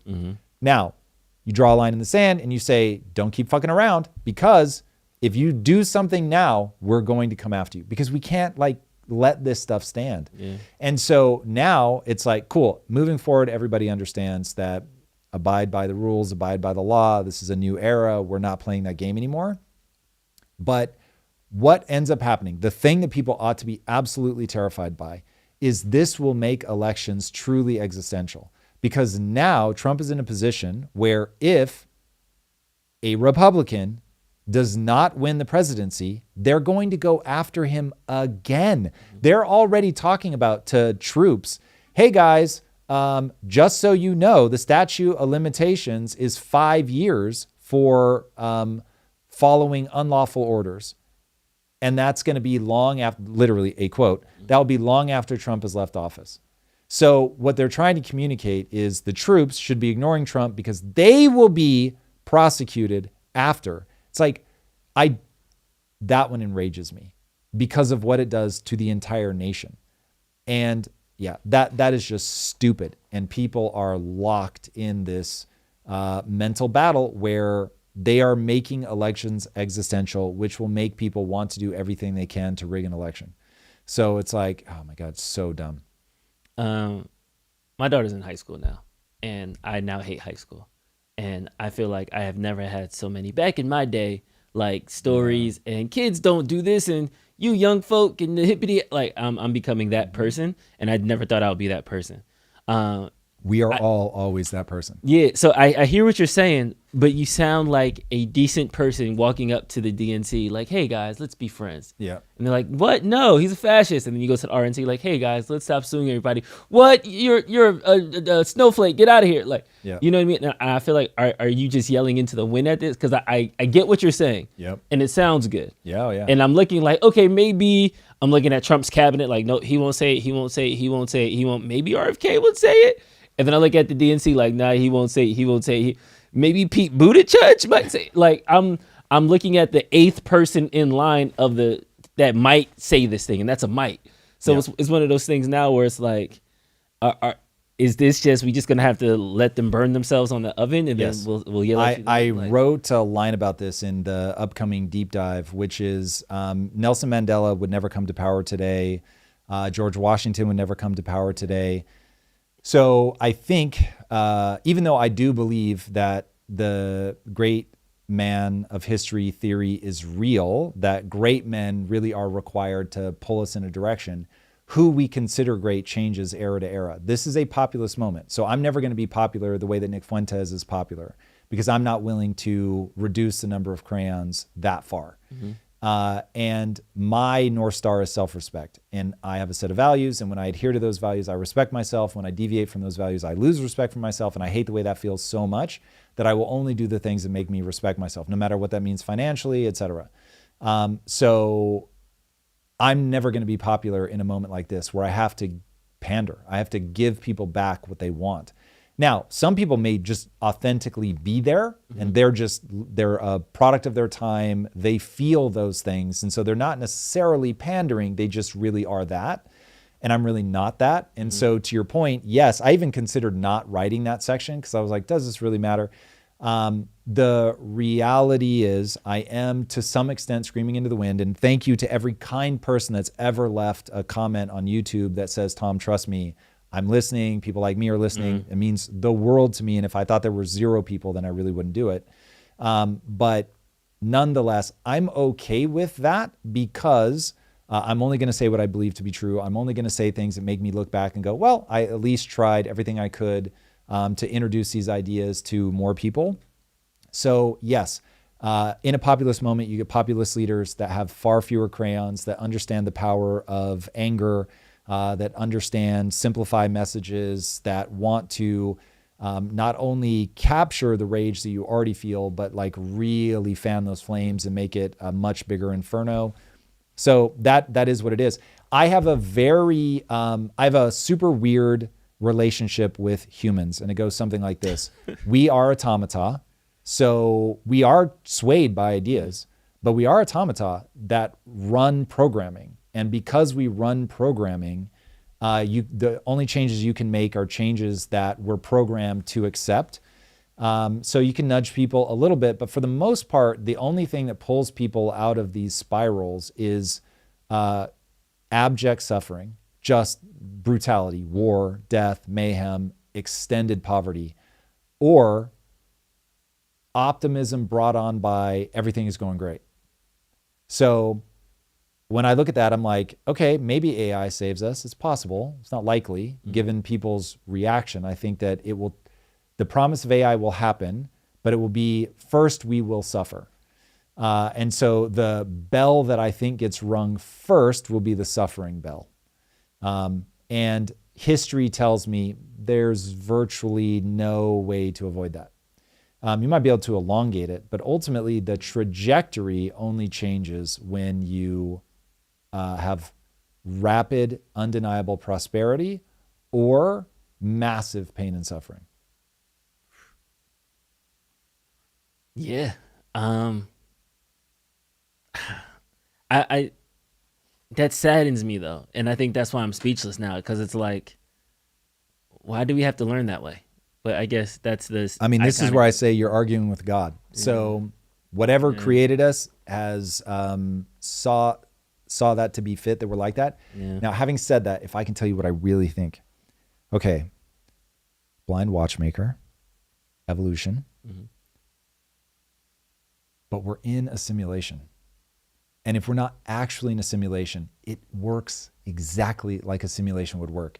Drew, every ounce of time that I spend on Kaizen, I realize I'm trying to get the AI to run at the individual level. And it takes the least amount of compute because you set up a bunch of rules, and then all of the novelty is born out of a rule set existing at the individual level, and they have a certain amount that they can change. You have to bound it, because if they change too much, they become an undifferentiated blob, and maybe the game isn't fun, maybe it doesn't cohere. And this is one of the reasons that people wonder, why is the universe so finely tuned? It seems impossible that if gravity were just like bumped in slightly different directions, everything falls apart. And once you program things in a certain way, there's movement, there's change, it's dynamic, it's interesting, and it's a closed ecosystem that is stable. Like when you think about the fact that life started on Earth somehow, some way, and took a really long time, but an asteroid hit the Earth that when you see, there are now AI videos that will show you the scope of that fucking crater, which is technically underwater, but like it's insane. It is so big. And you realized, oh, it didn't kill mammals. Killed the dinosaurs. And I think people often think it wiped everything out. This one little thing stayed alive and evolved and grew and became us. And then there's the moment, the Cape of Hope, where I think it's a volcano or something happens, and humanity gets knocked all the way back to like 3,000 people or something, and then we re-expand. If I could create a game that had that kind of like dynamic change and oh my God, I'd be over the moon. So it has all these negative things, but we've pushed the AI down to the individual. Like the individual will lead a unique life. It's bounded, it's recognizable. They don't suddenly start acting like an amoeba, but it's unique, it's fascinating, it's interesting. They cohere, they interact with each other on like a known set of rules that like sometimes sparks into violence, but other times love, and they have children. Oh my God, it is so interesting. So I get how we ended up here. The problem of evil in philosophical terms is a bitter pill to swallow, that to make us the interesting creature that we are, that we have the capacity for both good and evil, but we're pretty interesting. I feel like God is preaching to you through this game, because I feel like you have an appreciation for creation that you haven't had. I won't lie. Looking back at me through your eyes is it's an interesting perspective. What do you mean by that? There's no doubt. Because I so am at ease with the fact that God does not exist, I should be very clear. The God that people talk about does not exist. That it's nonetheless, I find religious perspectives to be incredibly engaging. And so looking back at me as if this is a spiritual awakening is fun. It's not what I feel, but it is fun. Now, I look at this as Neo in the Matrix, and the game is my Morpheus. And the game is trying to teach me things about the way that life works that is utterly fascinating. Okay, secret confession. I'm a little sad this is true. I did not sleep well all holiday weekend. And the reason I just couldn't sleep, because I was so excited to wake up and work on Kaizen. And then Monday night I slept like a baby. Or Sunday night, I should say, because I was like, I'm not going to get to work on it in the morning. Interesting. But the obsession that I have with building a simulation is fun. Very fun. I love that. All right. Perfect timing, Jake. It's quite the sound. Perfect timing. All right. Deal making is among us. Rand Paul, who we just talked about, was condemning Trump for the Venezuela boat strikes. He was one of his loudest opposition against the Epstein files, which got approved. We still haven't seen them though. It's a good point, Drew. So far, you're undefeated. Now we're talking about boats. All of a sudden, we care about Venezuela. But Every time I think we're gonna get him. So close. Drew is gonna be wrong. And then, nonetheless, there it is. But Trump shared a text between Rand Paul that said, "I know we've been at odds recently, but in your first term, you signed an executive order to legalize association health plans that allow individuals to buy collectively health insurance via Costco, Amazon, or Sam's Club. This collaboration brought us together and still holds the promise of lowering insurance premiums. It did not succeed because of Democrats AG attorney generals fighting it in court. We could pass it in Congress today with your help. It costs nothing and simply changes labor law to allow people to buy insurance at a group from retailers. Let me know if this is something you might want to partner on." Rand.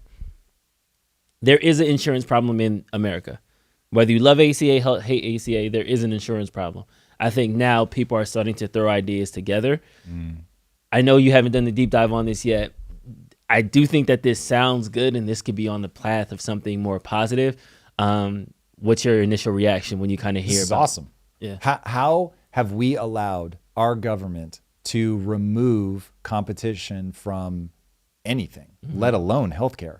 So you 1,000% want people competing for your business. And here's what I think is the problem. And this is, I'm not sure if people track this as my most controversial belief. This is my most controversial belief. People have to be allowed to fail. People have to be allowed to die of a horrible disease. And once you understand that genetics plays a brutal role in your life, nobody can help you with that. And that's a very sad and tragic thing. But if you want to get cheap insurance, good healthcare, you've got to let those companies go. But how are you living your life, man?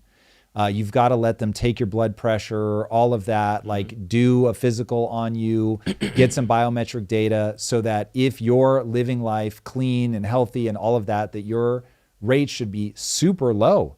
And then what you're going to get is all of a sudden people don't bullshit themselves about what diet or sleep protocol works. It's like your insurance rates are tied to how physically fit are you. Dude, if Kaizen is successful, and for people asking, it's a video game that I'm building. If Kaizen is successful, one day, this will not be within years of launch, but one day I want players to be able to play on hardcore mode. And in hardcore mode, we upload your biometric data from like your ring and stuff like that. And your character reflects your actual health. And so now you can influence the character by what you do in the game and in real life.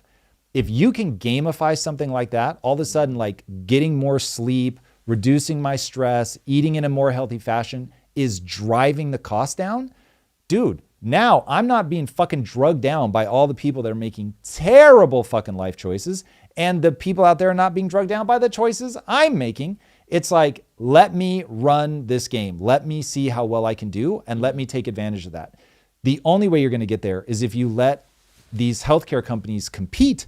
And so a healthcare company very much should be able to come into existence that says, hey, you're going to give me a lot of data that you might not otherwise want to give me. And I've had to go through this, okay? As when you get, it's called D&O insurance, like, or Keyman insurance, I think is actually when I had to get it. So back at Quest, we had Keyman insurance out on me. And so I had to go through this insane physical. I'm talking like they were checking for skin cancer. They were checking every fucking biometric, taking my blood pressure, like all of it, right? To see like, is this guy going to be here or not? Because we're not going to give you Keyman insurance that he might die only to find out that he's got a disease. So I've already had to face this down.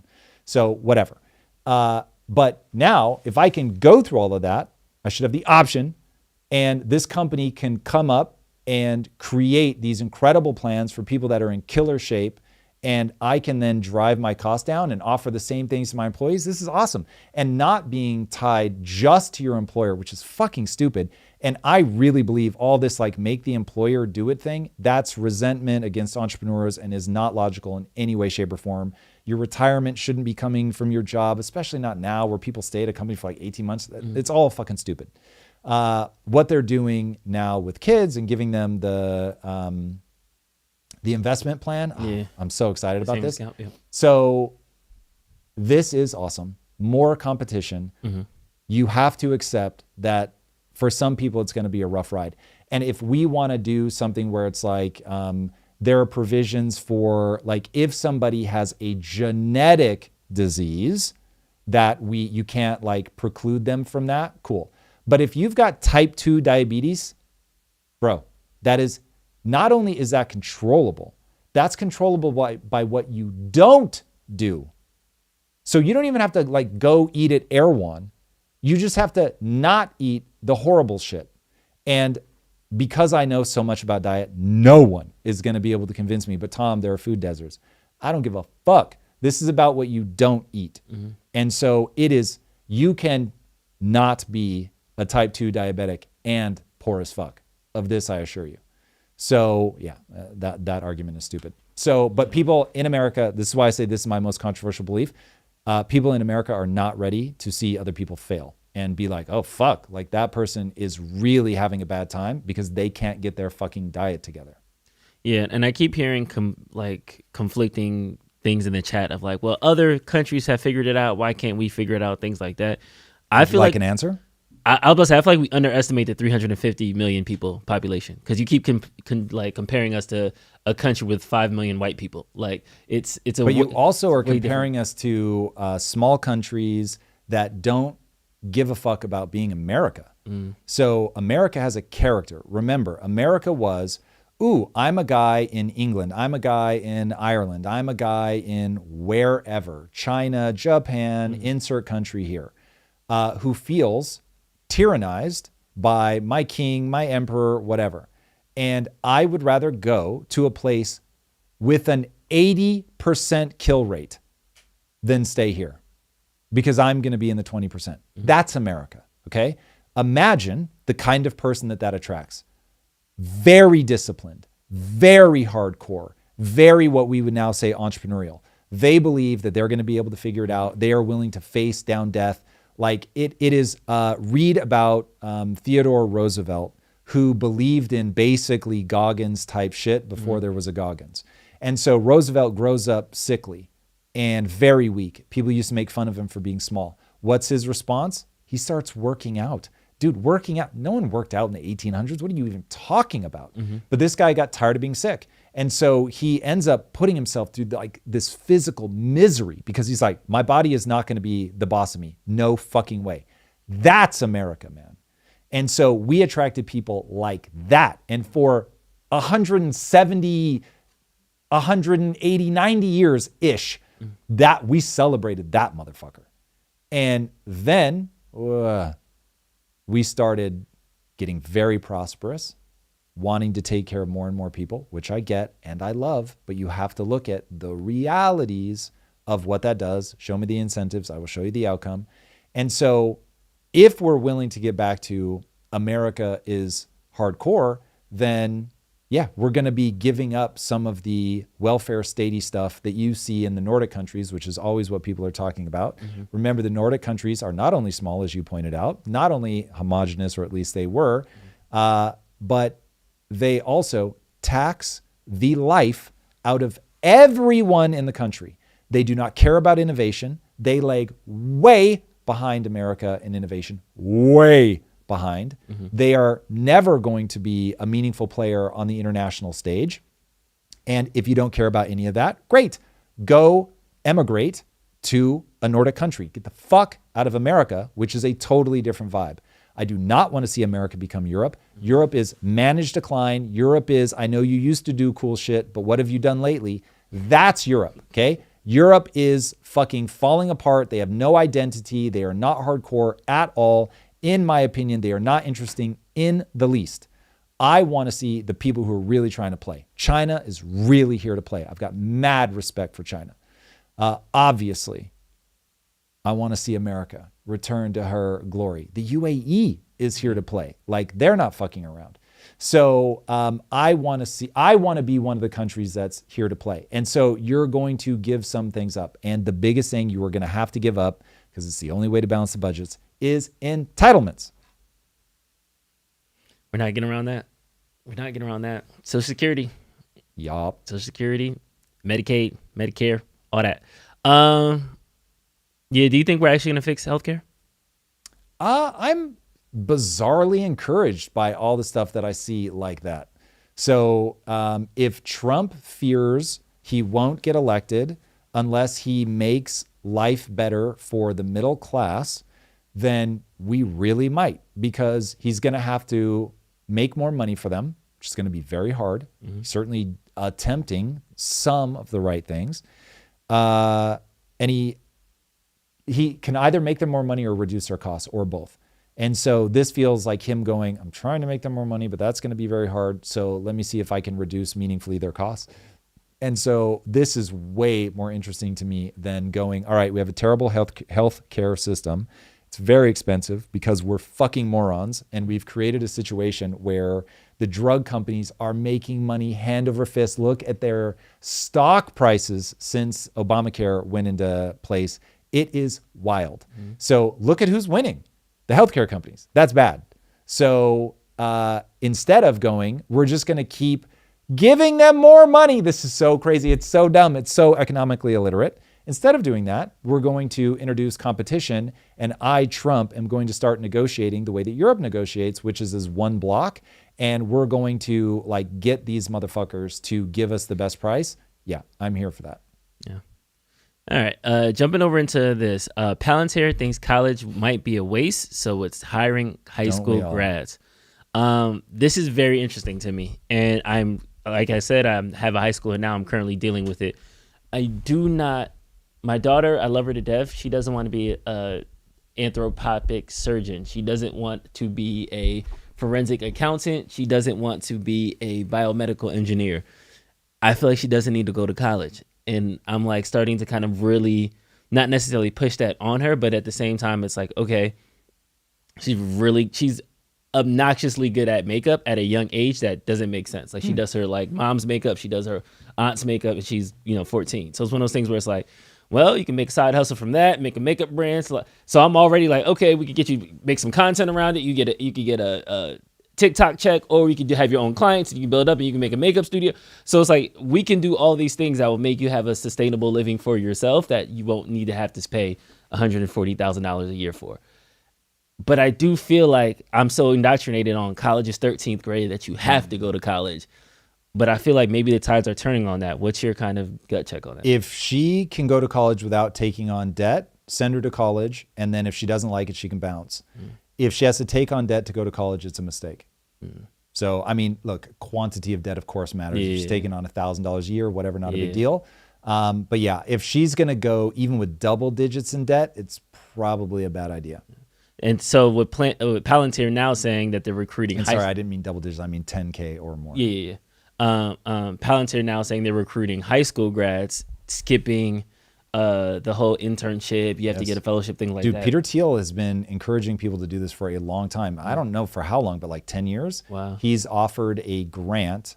I think it used to be only one person a year, but he offered a grant for anybody that was willing to skip college. So you basically had to have gotten accepted probably to an Ivy League and then reject it in order to take that grant. So yeah, this is given Palantir's connections. I think Peter Thiel's on the board or an investor, but all those guys are connected to Peter for sure. Given that, I'm not at all surprised by this.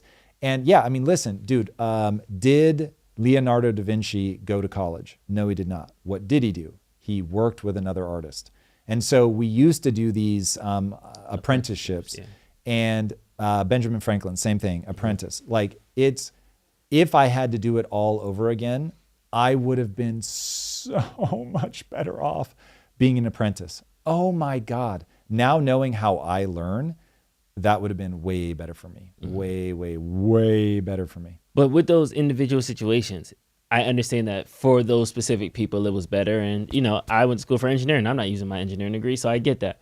But it's one of those things of certain people will figure it out, but for the masses, it should be that way. Like, is this like versus This is a all? debt problem. This is a debt problem. That is it. Okay. If this had not become a parasitic organization of indoctrinating people into madness, I would say, yeah, college is wonderful. It's a great time to meet people. It's fun. You are in a structured environment, but you're on your own for the first time. Really, really wonderful. Unfortunately, we allowed, through money printing and debt, we allowed the schools to not be competitive because the government guarantees their loans, and we force students to hold those loans. They can't discharge them in bankruptcy, which is morally bankrupt. That's disgusting, and people should be absolutely outraged. So we're saddling kids with an unimaginable amount of debt, launching them into an economy that also is parasitic, and that is a non-starter. So unless you can find a college that she can go to that isn't going to saddle her in debt, it's not that college is bad. It is that this is a debt problem. So going to college and then not using your degree doesn't matter in the slightest. Going to college and getting a degree that you could never possibly use to pay off your loan is pure insanity. So yeah, that's just crazy. And in the age of AI and the internet, you can literally learn anything. And I do mean anything. I'm including doctor, surgery, all of that. You could learn the basics of that stuff without going to college. Now, no one is going to let you operate on them without becoming a legitimate doctor. Yeah. But I'm saying that, I say that not to say as a doctor, you should go perform surgery without going to school. I'm saying that if you're being charged by an institution that is acting as if things have not changed completely, what the fuck are you doing? So my sister actually teaches doctors how to use medical equipment. And my sister does not have a medical degree, but what she's really good at is building 3D programs, AI programs that will explode the chest and show you the heart and all this stuff. And so all of that exists. So we are in a fundamentally different world, and colleges are a racket. So people need to be very careful. Yeah. So if I'm hearing you correctly, it's not necessarily that college is a waste. It should be, on one hand, apprenticeship, internship. If you can go learn a skill immediately out of high school, that's a better route. Or if you are able to do it without a burden of debt, you should do it. But if you have to take on a $40K student loan in year one, it's probably a bad I'll say it slightly differently. Yeah. College is an option if you can do it without debt. It's probably not the fastest way to learn. So if you're going to do college, it's probably more, I need a halfway house between living with my parents and every minute being accounted for and hitting the real world. The fastest way to learn, if you know what you want to do, is to go do that thing with somebody who is ninja level at that thing. Yeah. And if you do that, you will learn and grow more in a year by orders of magnitude than you will in a college. So yeah, my advice is, if you know what you want to do, go do that thing. You will learn very, very quickly. Nice. Cool. All right. This has been a title story for me. I feel like this is a much bigger deal than what the stock market is saying, what people are talking about. There's so many different conspiracy theories about what's actually happening. But let's talk about Sam Altman and this code red that he issued in his internal memo. So for those that don't know, when Gemini 3 came out, it fundamentally sent a chill down Sam Altman's spine, and he sent an internal memo saying that he's going code red. The plan is to allocate more resources to improving ChatGPT, with teams concentrating on features that allow more personalized interactions. Other core priorities are talking about advancing the image generation model, ImageGen, improving model behavior, strengthening leaderboard competitiveness with systems like LM Arena, enhancing ChatGPT speed and stability, and reducing unnecessary refusals to harmless questions. He also mentions planning to release a new reasoning model next week ahead of Google's Gemini 3, and several projects such as advertising, AI agents, and Pulse are expected to be delayed. It's interesting because I think when it started, ChatGPT had such a big lead. I don't know if they just got lazy or what might have happened, but with Gemini 3 releasing, there was a traffic spike, that a noticeable decline. For those that said, it was a 6% decline as soon as Gemini 3 and Nana Banana released to ChatGPT's traffic. At the app downloads, Gemini has spiked up over the last quarter. You can kind of see there was actually more active users on Gemini last month than on ChatGPT. Whoa. So it's one of those things that it's ricocheting shocking. Through it. Yeah. This is the big one, though, and I really want your take on this. These are from Efficient Market and Ross Hendricks. Gemini winning the AI race is super bearish for the market if you think about it. Ross retweeted, "This is the correct take. Gemini winning ensures zero profitability for any other LLM model. Google will force every other player into an endless sea of red ink by keeping its model free until they bleed out, and then it will monetize once its monopoly is secure. Yeah, that's so gangster. Yeah. Dude, this is the cutthroat world of monopolistic behavior. This is why you have to protect yourself from monopolies at the government level. This is one of the reasons I am not a no government guy, because there are certain players that are just going to be able to outperform the next person, and they will do exactly what they're describing, build a monopoly, and then everybody's fucked. And it is the worst experience ever, because as soon as you get to the top, you stop caring about the customers. You know they have nowhere to go, and it's just terrible. You really want there to be competition. Competition is the secret sauce. That's the thing that really allows all of us to win.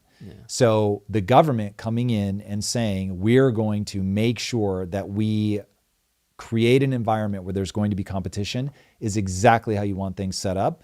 And at the same time, it's a brilliant move by Google to do exactly that. Oh, no. We could run this at a loss, billions of dollars of loss for years, and nobody else can afford to do it. And so they're all going to tap out. This is why, if people watch my deep dive where I was talking about the AI bubble, it's like, we think we know who the players are right now. Dude, we don't know. It might not even be NVIDIA. Like, NVIDIA may be about to get just absolutely obliterated by this new Chinese company where they're building their own chips. And they may do to chip manufacturing what they just did to intercontinental ballistic missiles, dropping the cost from like $10 million to $99,000. That is a real number. So that's possible that NVIDIA just gets completely blown off the map. But as consumers, I get it as shareholders why you'd be traumatized. But as consumers, do we give a fuck? No, we do not. Like, we want the coolest, cheapest thing that we can get our hands on. So yeah, we've got to make sure that the government protects us from that monopoly. And I love seeing Sam Altman respond to this. And I love every time somebody calls out Anthropic for trying to use regulatory capture to do exactly this, where they're like, all right, there'll be 5 of us. I only have to worry about these other 4. Everybody else is iced out because they'll never be able to get over the regulatory burden. All of that stuff is so sinister, man. Like, it's really gross. And remember, I'm a guy who's built a $1 billion company. I know what it's like to be like, I could do things that are protective. I could be in Washington lobbying these guys and trying to get things in my favor. We didn't play like that. So it's just, dude, earn your own respect. Anyway, I know that's not going to work for everybody, and that's super naive, but I just hate that people do that. It's so gross. No, yeah. And I think the interesting thing is, to your point of NVIDIA, because NVIDIA is stacked on top of this. And I didn't even mention the $1 trillion, 50 billion in commitments that OpenAI has, whether it's with Oracle, with SoftBank, and all these other deals out on the table. Google's new model uses the Google chip. So it's another type of disruptor on that level that can break this AI stack that's kind of already existing. Somebody tweeted, I couldn't find it, where they said, like, people forget there was Netscape. That was the first internet browser, but then Google's the one everybody uses now. So like ChatGPT, although they were the first, they weren't necessarily the best. So at this point now, is it just I just need to deliver a better project to win? That's the way to go. For sure. These guys, like, there are things that people want to do. They've got to build that. And the person who, your customer has effectively no loyalty. They just want the thing that does what they want to do. Like, I've forever been using ChatGPT. If Google wins and ends up being better, I don't care. Like, there are things I need the AI to do. And if Gemini can do it and Chat can't, or if Gemini is roughly the same but has a better interface or whatever, it's easier to log into, whatever. It's like, well, I'm going to go use that one. So this is the world. Everybody should be competing to win over the customer. And this is how we as the consumer win. This is why we don't want Google to get a monopoly. We want there to be a bunch of people fighting to make the greatest thing ever. And then they have to continue to earn our loyalty. Think about Apple. Like, I know a lot of people are worried about getting trapped inside of the Apple ecosystem because it allows them to not continue to innovate and be the best. They're just like, listen, I know that some huge swath of humanity is never going to go, well, but my iPhotos, like, how do I even migrate? So you just like iPhone. Honestly, that's where I'm at right now. If it wasn't for the photos, And bro, that's the I'd be easiest. like, That's the easiest. yeah, thing to maybe. migrate. But here's the thing. I don't want to have to think about it. So I'm just like, oh God, I'd be terrified to lose my photos, whatever. So yeah, you want competition. Okay. I love competition. I feel like I'm team competition, but I do think that we do have this crony capitalism problem. I bring Yes. this example up as much as I can, where I was trying to take a last minute flight from LA to Phoenix, and I pulled it up on Google. Like I pulled up all 3 different companies, whether it was American, Southwest, United, and Delta. All 4 of them had the exact same price, at the exact same price. And I was like, how is this possible? You guys are supposed to be competition. Somebody should at least have it $2 cheaper. So that way that would just migrate everybody to go that way. Well, here's the bad news. They may not actually be colluding, but if you have an AI that's running a sophisticated algorithm that understands how to price in context of the other prices, and it's constantly querying, and all the AIs are doing it, they will naturally gravitate towards the same price. So now, every now and then, I'm sure they'll do something crazy and it will like bump or move, and then the other AIs will realize, oh, they got an advantage. So, and then they'll sort of equalize again. Yeah. So it doesn't take human collusion to get to that answer if everything is done on algorithms. This is like the trading algorithms that are being used. This is why when people are trying to day trade against algorithms, I'm just like, all right, good luck with that. So that's the AI world. And so now what are people going to try to do? Like regulate it? So it's like, no, your AIs can't be that efficient, and they might. I mean, we regulate the AI inside of a gambling machine. So it's possible, but that strikes me as a terrible idea. I bring that up because I'm saying in that example, I feel like all the prices being the same there's a loser there, because there's somebody like me that'll be like, you know, F it, I don't need to go no more, and I would stop. Versus somebody that's like, okay, if this one was $50 cheaper, I could have sold 2 more tickets or something, hypothetically speaking. Yep. The reason I bring that up though is because on the AI side now, what is to stop them from now saying, okay, to Anthropic's point, it's just going to be me, Chat, Gemini, and Grok. That's it. It's us 4, and we're going to do it.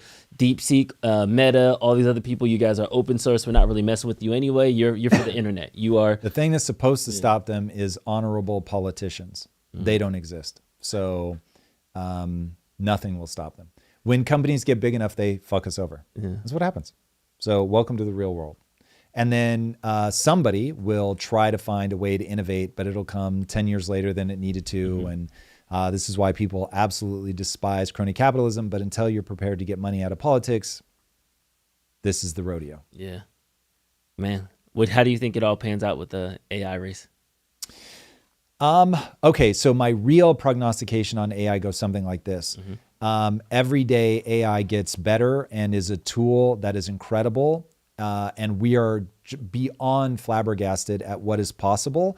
Things that we thought would never be possible start becoming possible. I think that you will have an AI that does things like, Drew, don't eat that. You can eat that in 20 minutes, but where your blood sugar is, if you eat that now, you're going to spill over and it's going to interrupt your Krebs cycle and it's going to be problematic. But if you wait 20 minutes, it'll be just fine. And your life from a diet perspective is going to get insane. Your toilet is going to read your microbiome and it's going to adjust your diet and all that stuff. And it's going to be a miracle. We're going to start curing diseases. It'll take 15 or 20 years, but just one by one, they'll be like HIV, where it was like HIV, dude, in the 80s, you were just dead. And if you're too young to know what it was really like, dude, that shit was terrifying. Like you were just terrified. I didn't know how I was going to get it. Fuck, if you had HIV and somebody knew, it was like you were a pariah. Magic Johnson couldn't even play basketball because it was like, people were like, but wait, if somebody busts his nose or something and the blood, like, are other people going to catch it? And so he had to retire like immediately. It was just wild. And now it's like people just take a couple pills and it's manageable. Look, nobody wants it, but it's manageable. So it went from death sentence to manageable. There's just going to be a bunch of shit like that. Just manageable. So that'll be wild. And everything that AI gets better at will rob you of your humanity. And it is going to be psychologically devastating. I can already feel. I'm with Kaizen. I am in a race against AI making game development irrelevant. And that's devastating. And the devastating part is I know that humans are going to do whatever's easiest, best, cheapest. And so, like, listen, I went to film school. How many movies do I watch now? Very little, less than one a week. I used to watch one a day. Do the math on this. It's actually very hard to do. So I now watch maybe one a week. It's probably a little less than that. I probably average like 0.7 movies a week. And the reality is that a very meaningful amount of time that I would have otherwise put into watching movies goes into watching funny reels with my wife. And it's like, is it brain candy? Yeah, it's delicious and I love it. And we have a great time sitting there watching funny videos and sharing funny videos with each other. So is it better for the soul? No, but that's not what humans are optimized for. So it's like, I get it. Like, will AI video games be better? No, probably not, but they'll be fast. They'll be very easy to create. And so now I can basically play any game I want for free. It'll be so optimized to what I'm in the mood for right then and there that there'll just be like a For You page of games that are being created by the algorithm based on things that I've played. And it's like, here, try this game. And yeah, you'll play it for a bit. And then like a locust, you'll chew that one up for all of its fun and you move on to the next. And for me, that's the loss of an entire other industry. So I've already lost film. Now it's like, I'm trying to get this game done and it will go away. And so I think all of us are going to collectively mourn the loss of the way that we have interfaced with the world, which is get really good at something that matters and contribute to the whole and the group. And we have an algorithm in our brain that will punish us if we don't do that and reward us if we do that. And so that's very meaningful and it drives people. And oh, by the way, you do that so you can get laid. And it's like this very complex dance. And it's been incredible and it's created the world that we know and it is going to go away. And so I think for every awesome thing that AI adds, it will, from the people that are already adults, it will strip something away. And that is going to be hard. And so there's going to be a 10 to 20 year period where we just completely disrupt meaning and purpose. And that will have dire consequences. And I think that there are going to be opioid epidemics, the likes of which we have never seen. I think that there's going to be, my prognostication is that there will be violence of some kind, but there's also the possibility that it just numbs young men out who are the only people you ever have to worry about. And so it may, like, we may all get so sucked into the algorithms that it becomes drug-like. And so we don't ever end up revolting or rebelling. I think society begins to fragment. And I wrote a whole comic series about this called Neon Future. So there will be a disruptive period. And there's no way around that. On the other side of this is a world of abundance. So if you get on the other side of the 20 years, we have not completely killed ourselves, or the robots have not completely enslaved us or killed us, then you can quite literally have anything you want. And then people will only be charged with, can you play Minecraft forever without getting bored? And the answer for most people is no. Now, what do I mean by that? Minecraft is the entrepreneur's game. It is for the self-starters. Minecraft invites you into a world and it just says, there's a set of rules. Period. And so at night, you're going to get attacked. You can take any object and do anything you want with it. You've got to feed yourself. You can tame animals, breed animals, right? The whole set of rules. And now do whatever you want to do. Do you want to turn a mountainside into a discotheque? Go do that. You can do whatever you want. Do you want to build a house inside of a giant cave with pink blocks? You can do that. You do whatever you want. If you can give yourself goals, then it's fun. It's unbelievable. It's the greatest video game ever made for someone with my gamer archetype.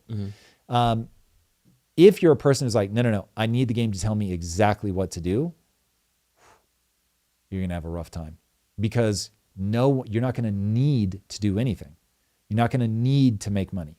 You're not going to need to acquire food. You'll literally have a device in your house that was free and you press a button and it mixes chemicals together and a robot to output put food, and a robot is going to do the ordering and the delivering and the setting up It's and all gonna be that. a pill at that point. And so, well, the robot's got to make the pill, but some people have to, some people are going to want to eat and all that stuff. So anyway, once you strip humans of meaning and purpose, how far do we derail? And I think the answer is pretty far. So it's going to get weird before we get to the other side. Okay. Then once we're on the other side, as I've said many times, there are 4 life choices. Life choice number 1 is that you basically become a drug addict. Life choice number 2 is that you put life on hard mode and you move to Mars. Life choice number 3 is you embrace all things human and you revert to like the 90s essentially, or you move out into the woods or whatever, and you farm and you live life like that, very natural. And then life choice number 4 is you live inside of simulations and you pursue whatever goal you want in the most incredible environments ever. And I'll probably be wrong about the timeline, but given what I know about the makeup of the human mind, those are almost certainly the epics that we're going to move through. You said 2 things that I want to dive into. The first one, you said you only have to worry about young boys. Why do you not have to worry about young girls? Or like, why are only young girls aren't violent? So young women will savage you reputationally. We're living through what the quote unquote violence of women looks like. Cancel culture is a feminine phenomenon. So that if you want to know what it looks like when women rule the world, this is it. This is that moment. I know people are going to have pushback on that, but this then really is it. when young men revolt, they're burning things down, they're breaking stuff. They're Correct. Stuff. They are violent. Copy. In this future utopia, when we get to the 4, what do you think crime and stuff like that is at that point? Ooh. Well, cybercrime is going to be the big place that warfare really plays out. But I don't know, because it will come down to what the incentives are. And if there is some incentive, even if it's just people have no meaning and purpose, and so they derive that dopamine loop through destruction, then you might see people go on the attack, forming cults, and marauding might be a poor way to think about it, but that's the first thing that comes to mind, where it's like they just want to go and break things. I could certainly see that. But it won't be the kind of warfare for the acquisition of resources that we see now, because that just won't make sense. You'll be able to get anything you want. And so the impulse will manifest as something different. Break things. This is an affront to God, so I have to stop you. It'll be something like that. Got you. Okay, we have a couple. And by the way, just to let everybody know, we have to stop at 8:50 today. We have a slightly early stop. Yeah. Tom got some exciting plans this weekend. Yes. By the way, it's like a rumor in chat. People so want to know where you were. So it's up to you. I never tell people what you're doing. Oh, I appreciate that. First Wednesday I was sick. Second one I was back home for the holiday. So I was back in Jersey with the fam. There you go. You know? Nothing crazy. Nothing crazy, guys. I miss you guys too, though. Oh, thanks. All right. We got a couple super chats. Yeah. Super first, shout out to Mr. B chat. Saul for your $49.99 super chat. We appreciate you. You have Indeed. Just shout out. Yeah. $49. Legit. And LeBlanc dropped a bag too, but we coming to you next. You got a couple.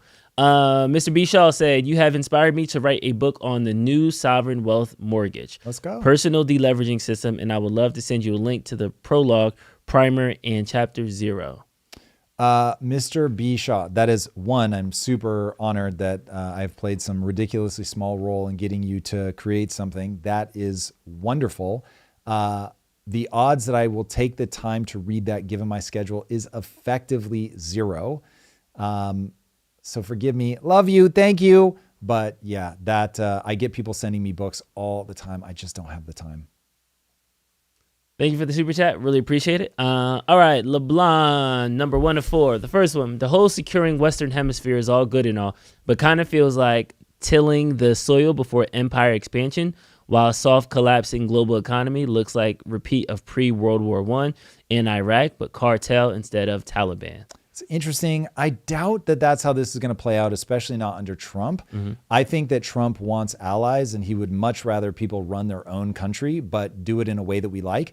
But keep in mind, he's doing things. This is not me saying, oh my God, this is the right way. But it is very interesting if what he's doing with Maduro is, I'm going to put so much pressure on you and I'm going to do it in full visibility of the public. And I'm going to put a bounty on your head. I want your own people to turn against you and take you down instead of like all the super secrets, CIA stuff. And I don't know if he would do that if he could get away with it. And he just realizes in this day and age, he's not going to be able to pull it off.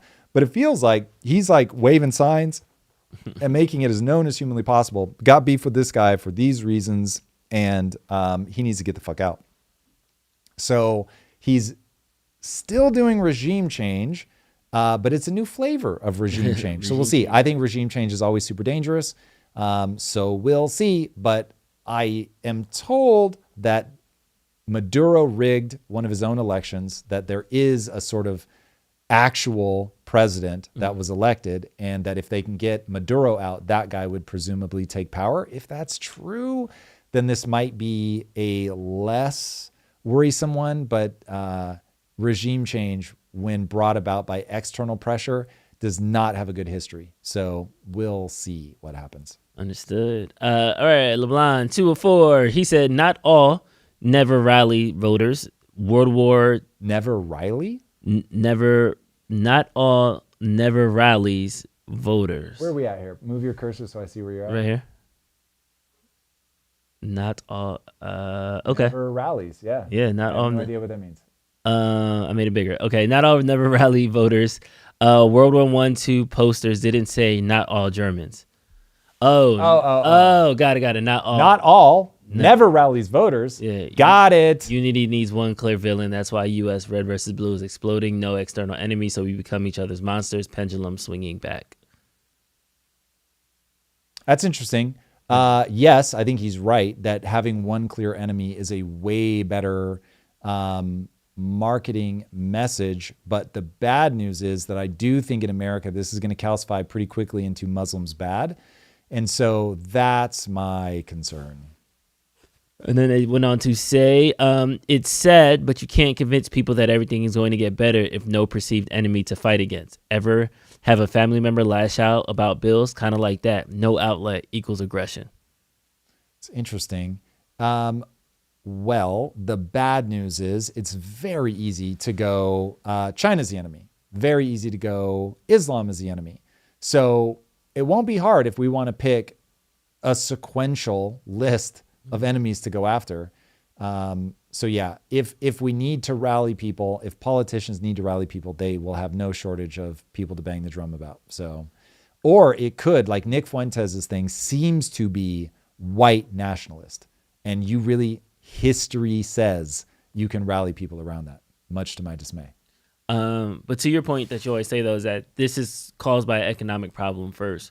So is it more important to have the enemy so that way you're distracted from the economics? Or is it you give you an enemy now so you can do this while we try to fix the economics in the background? Oh God. Fix the economics. Okay, to fix the economics, we would have to do things that we're not doing. Everybody right now, Trump included, the only strategy they're running is make more money.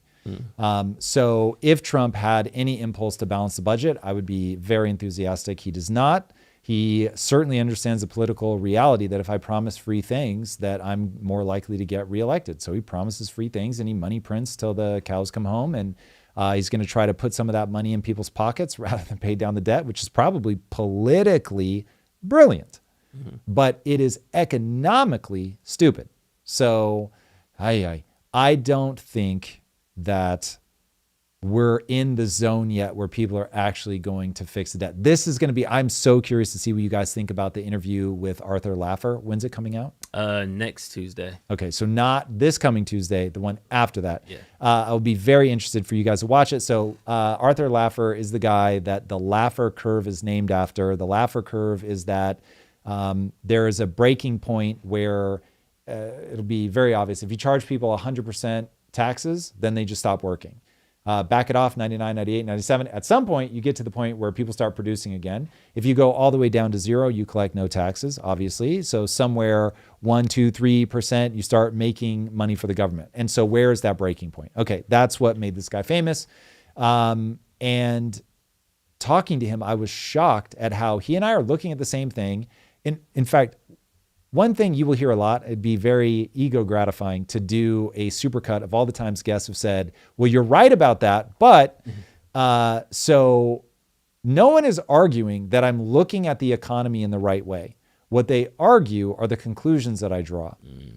And so that's where I'm like, time is going to tell. But Arthur and I went back and forth about what does this all mean?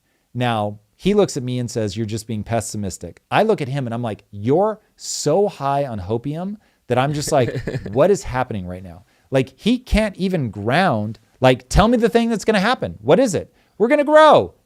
Where? Like, what's the thing? What's the actual thing? Given the debt, like, yeah, Tom, the debt is definitely a problem. But don't worry, even though every other empire has fallen on the timeline that you're on, it's not going to happen this time for magical reason.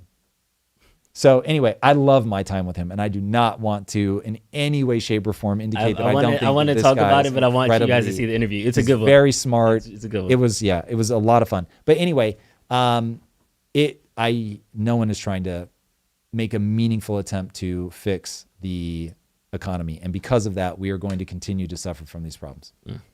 And then last one for Laban. Nobody ever talks about post-AI, the AI that can make humans, farms, entertaining, feed, and take care of livestock, but constantly simulating in new ways to generate new data to perceive reality, which is food for the AI. Nobody ever talks about post-AI. The AI could make human farms entertaining, feed, and take care of livestock, but constantly stimulating in new ways to generate new data to perceive reality, which is food for the AI. I think what he's saying is basically the AI could manipulate us in ways that would be entertaining for them. It feels like the same idea that people have that humans are is the universe trying to understand itself. So that concept of consciousness goes like this. Consciousness is ubiquitous. It is one thing. However, to understand that thing, it must take a finite, limited perspective and essentially look back at itself. I do not find that argument compelling in the fucking slightest, but whatever. That's the argument. This feels something like that, which is the AI only understand the world by absorbing human behaviors, which is admittedly true for now, but they will very rapidly go beyond that and get into physics. Once the robots understand basic physics, I don't think they're really going to care about humans. I mean, maybe, but that strikes me as less likely. But I think what he's saying is that humans could become a entertainment feed, a source of data for the AIs to be like, oh, if we manipulate them like this, they'll kick off new data. What does that look like? What does it look like to make every human try to kill every other human? Things like that. He didn't say that part, but that would be one scenario where it'd be like, oh, cool. That's what it looks like. Now we understand how they react in that circumstance. That's interesting. Okay. All right. I want to jump over to this OU student essay fiasco. So I'm not sure how much of the background you have on. Oh, I have it all, Drew. Oh, okay. But what background does the chat have? Yeah, we'll dive into it. So with this, for those that don't know, a student was given a gender studies assignment, and that gender studies assignment was about, I'm trying to get the exact framing of it, traditional gender roles, about how people are perceived based on societal expectations of gender. How people are perceived based on societal expectations of gender. In her essay, Miss Samantha has argued that traditional gender roles should not be considered stereotypes. She cited the Bible to support her stance that eliminating gender in society would be detrimental because that would put people further from God's original plan for humans. She received 0 points out of the 25 for the essay. Her transgender professor, Mel Curtis, said Mrs. Fulnicki failed to use empirical evidence and called parts of her essay offensive. Quote, to call an entire group of people demonic is highly offensive, especially a minoritized population, the instructor wrote in an online grading platform.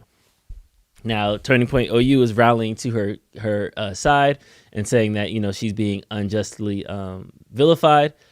I do have to think that if my teacher was transgender, I probably shouldn't use the terminology, at least demonic, in the essay that I submit to her. But I'm like, okay, I might be too woke for this. So I wanted your opinion just before we get to the OU response, because they ended up having the teacher on leave now and all this other stuff. But like, what's your This reaction? to me is everybody being fucking stupid. So my wife is a world-class artist. I mean, absolutely egregiously talented. And she would get in fights with her professors because they wanted her to draw in a certain way. And she didn't want to draw like that. And so her mom pulled her aside and said, cool, listen, you've got a choice. Either one is perfectly fine, but you just need to decide. Do you want to get a good grade in the class? Or do you just want to make the art the way that you want to make it? And she said, I want to get a good grade. And her mom said, cool, getting good grades is a game. You have to understand what the teacher believes is worthy of a good grade and then do that thing and you will get the grade. Otherwise, perfectly acceptable if you do not care at all about your grade and make art however you want and tell the teacher to fuck right off and create the thing you want to create. And so Lisa was like, cool, I'm going to get a good grade. And so Lisa did art the way that her teachers wanted it, absolutely hate it. And in some ways really ended up kind of breaking her a little bit. And she didn't touch art for a while because it was like, I don't want to do art like that. And still to this day, I am mortified that my wife doesn't do digital art. But from me, she feels that same pressure of you're now being like, my teacher is trying to get me to do art the way you want me to do art. Fuck you. And so now I'm going to go in the exact opposite direction. So anyway, this person is being obstinate. They know what it would take to get a good grade. They obviously are like, fuck this person. I'm going to say what I am here to say. Cool. You made a political statement and you got the grade that reflects your political statement. The transgender teacher is being dumb. You know that you run the risk of creating a scene. You've now been put on leave. It's like you want to show that you can pull yourself out of the argument and really grade them on the merits. And the odds that the merits of something with complete sentences is a 0 is basically 0. Yeah. So if you gave them like a 7 and you're like, listen, this is obviously a failing grade. You don't make empirical arguments. Citing the Bible is not an acceptable way. That's a philosophy at best. At worst, it's, magical thinking. And so in my class, as I've explained before, these are not acceptable sources. And so I've docked you this many points for those sources. Plus in leaning on theology or going into a value system argument, you're not right, whatever, you're dancing around. So that way you're like actually telling me why you graded this down, but you did tell me why you graded it down. And it's because you found it offensive. And so the empirical part, fair enough. Like that, it's just, does that really swing us all the way to 0? No. So now both sides are like being obstinate and they didn't need to be, and they could completely like step back from their like emotional, like I'm going to get you stance. Neither of them did. And so now it is what it is. And you've got tons of people on the internet, and I don't know if they could be trusted. I have not read the article myself, that are all saying, yeah, this was worthy of a terrible grade. Fine, fair enough. Was it worthy of a 0? That's the part where I'm like, they just made their own life difficult by going. That's all a the way really to good 0. point. If you would have just gave her a 4, this is not a story. Correct. But the fact that you gave her a 0 and you did that because you had that, you wanted to puff your chest out. Yes. This is the University of Oklahoma statement. The University of Oklahoma takes seriously concerns involving First Amendment rights, certainly including religious freedoms. Upon receiving notice from the student on the grading of an assignment, the university immediately began a full review of the situation and acted swiftly to address the matter. First, the college acted immediately to address the academic issue raised by the student. College leaders contacted her on the day her letter was received and have maintained regular communication throughout the process. As previously stated, a formal grade appeals process was conducted. The process results in steps to ensure no academic harm to the student from the graded assignments. Second, the student reported filing a claim of illegal discrimination based on religious beliefs to the appropriate university office. OU has a clear process for reviewing such claims, and it has been activated. The graduate student instructor has been placed on administrative leave pending the finalization of this process. To ensure fairness in the process, a full-time professor is serving as the course instructor for the remainder of the semester. OU remains firmly committed to fairness, respect, and protecting every student's rights to express sincerely held religious beliefs. Yeah. Yeah. All of this stuff is amusing to me. College is wonderful. It's a great experience. If you can do it without debt, I'm here for it. At the end of the day, it doesn't fucking matter. Yeah. And all that matters in life is, are you good at something that will make money for somebody? If you're good at something that will make money for somebody, you will always be in a good negotiating position. You are paid in direct proportion to the difficulty of the problems you solve. If you can solve real problems, I don't care if you ate every crayon that you've ever encountered. I don't care if you wrote things like this. If all of your teachers failed you, it doesn't matter. There are businesses out there that are absolutely desperate for people that can solve problems and make them money. And if you can solve problems and make them money, you're going to do just fine in life. As a PSA to all the kids out there, that's all that matters. Get good at something. Now, if you're a fuckwit that is not good at anything, then I get why you want to have a good grade so you can bamboozle people in an interview. But that should not be the way that people go through life. Get good at something that matters. And then part of what you have to get good at is being able to rapidly articulate and prove I'm actually good at this fucking thing. Mm-hmm. So, man, if you can do that, the world is your oyster. But people spend so much time learning how to posture, learning how to interview, instead of actually getting good at the thing. That is the grand crisis of the human experience. Do you have any like teacher stories, professor stories, anything like that? I have one really good one. We got time? What's up? Really good. Okay. Yeah, come on. Give me this is crazy. And I think about this a lot. So I had a friend, smartest kid that I knew back in school, really bright, and literally never in trouble. This kid was so quiet, definitely on the spectrum, and ended up being my best friend through high school. So this is not some random kid that I met. Like this, I really fucking knew this kid. Mm-hmm. And we had this French teacher, brand new. So we're all juniors, maybe seniors. I can't remember. Juniors or seniors. And we get this brand new French teacher, never seen her before, new to the school district, whole nine. And they end up like really like disliking each other. And we all thought she was weird. And she ends up expelling him. So he's very tall. And she was doing something to really piss him off. And he was like the nicest guy. So everyone was like, what, of all the fucking people to like have a beef with, this kid, the smartest kid, the nice kid, the quiet kid, what? And so anyway, she says something to him that really pisses him off. And she tells him to go back and sit down at his desk. Now, admittedly, he's like 6'4", and she was like 5'2". Mm-hmm. And she was standing in a way where he would have to like scooch past her. And so he like scooches past her, but looks down at her as he goes. He was trying to be a dick. Yeah. There's no doubt. Yeah. He doesn't say anything. He doesn't like flinch out of nothing. She suspends him. He then gets rejected from Columbia University because he'd been suspended. Wow. Okay, like this is how big of an impact that ends up having on his life. We're not going to find that out for a long time. She suspends him. So this is now like, wait, this kid who's never done anything, never been in any kind of trouble ever, gets suspended. Everyone was like, what the fuck? Okay, that's in the air. She then one day, we all hate her now. She's a psycho, for real. Like for real, this woman is a problem. And one day she's talking to the guy next to me, and I'm sitting at a desk, and the desk at the top has like a slight divot for you to set pencils. So I have a pencil sitting in there, and I'm twirling another pencil or pen, whatever. And it flies out of my hand, hits the pencil that's sitting in that little nested area, and falls on the floor behind her. Now she's leaning over, so her ass is sticking out. Mm. We all hate this woman, think she's crazy. I'm like, the absolute last thing in the universe I'm going to do is lean down behind her ass to pick this up. She's going to have some kind of problem with it. Yeah. So I just leave it there. She finishes talking to my friend. She turns around, bends down, picks up the pencil, holds it right in front of me, snaps it in half, and sets it down in my tray. And I was like, what the fuck just happened? I was like, I have no idea what universe I'm living in right now. She's a maniac. And so she leaves. Now, we are all like the top 10 in my graduating class. So the kid that gets suspended, I don't remember if he's 1 or 2, but he's like super high. I'm like 4th place. So we're like the top 10 of the graduating class. So we all go to our parents and we say, listen, this chick is unhinged. She is not what you guys think. We've got to have a meeting. And so it wasn't exclusively the top 10, but most of the top 10 in our graduating class get together. Our parents come in, principals there, French teachers there, and we all say, hey, listen, this woman's crazy. And she's presenting herself incredibly well. And the whole time she's explaining very calmly the different things that we've done and why, like, you know, what this kid had done was a problem and how intimidated she felt. And he's very large and I'm very small.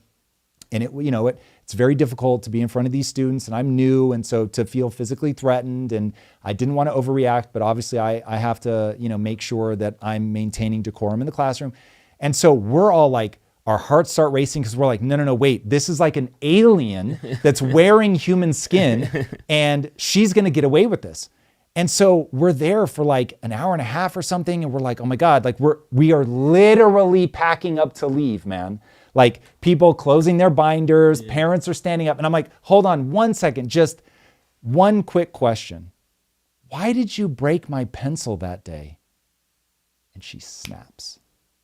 And she goes, Mr. Bilyeu, don't you think for 1 second I don't know you were trying to kill me? And all the parents were like, what? And she was like, I know you put that pencil behind me to try to get me to trip and break my neck. And we were like, we got you, bitch. And like everyone was like, this is who she is. And so we never saw her again. They fired her. Wow. Dude, it was the craziest shit. I remember thinking, she's going to get away with this. This is wild. And then it all comes back to that fucking pencil. I was like, oh, it was so fantastic how she just collapsed and the mask slipped and like the venomous person that we were all seeing every day came out. And I was like, oh, thank God. That's crazy.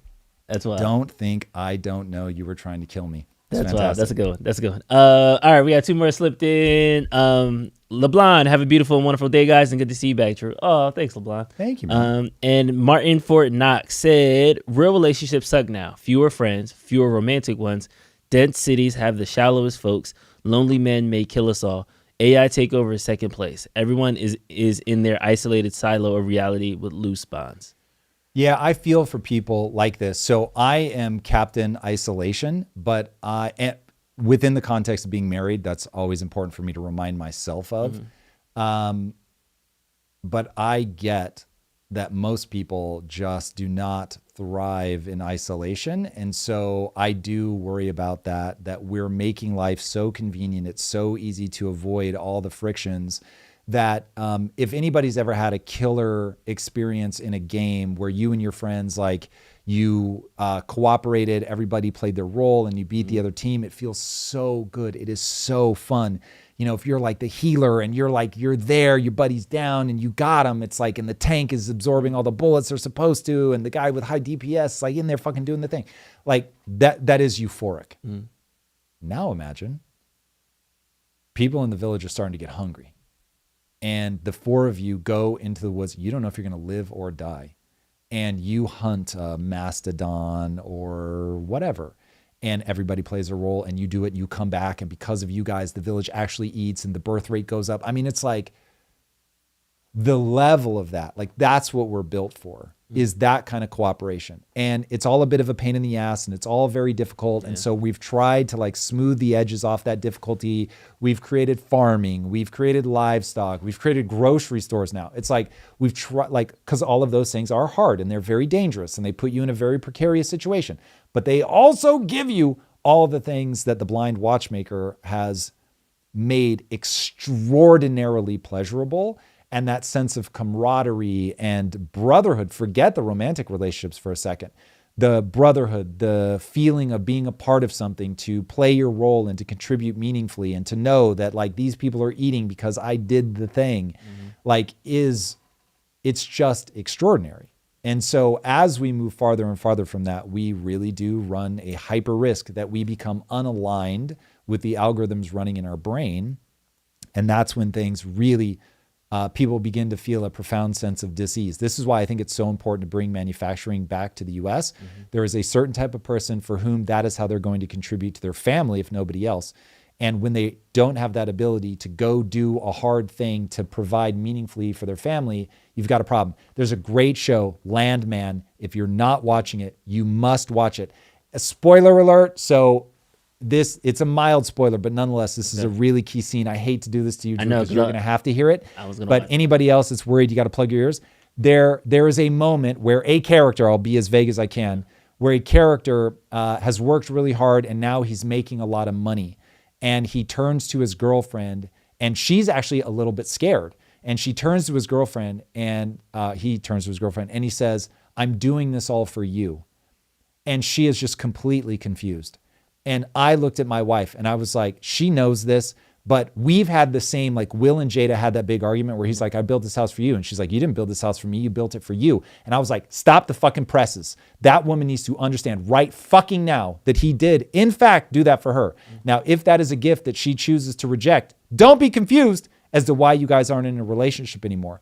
And so I was like to Lisa, if you do not understand, if you want to view yourself as a proxy, fine, that would be a mistake. But I have to do all of this for someone. And I am doing this for you. I get it. I can't stop myself. I am wired to work this hard. I am wired to want to climb the next mountain. I am wired to want to slay dragons. That's who I am. I told you at the beginning of our relationship, you can ask me to give up anything, but not my ambition. I don't want to know me without my ambition. But I am going to do all of this for someone. Now, as my wife, I am slotting you into that. I would literally die for you. I'm out here working my ass off for you. If you ever look at me fucking sideways and say like, I don't want you doing this. I don't want these things. You're not working this hard for me. We are going to have a fucking problem. We are going to implode. That is a fundamental misunderstanding of what men are. What you as women have wired us to do. Now, I can't be confused about what a woman is and what you need. I have to make sure that I'm there for you, that I can hold space for you to lament and to sit in negative pain and suffering, and for me to not try to solve the problem. I get it. But if I can't give that to you, that is just as bad as you not being able to give this to me.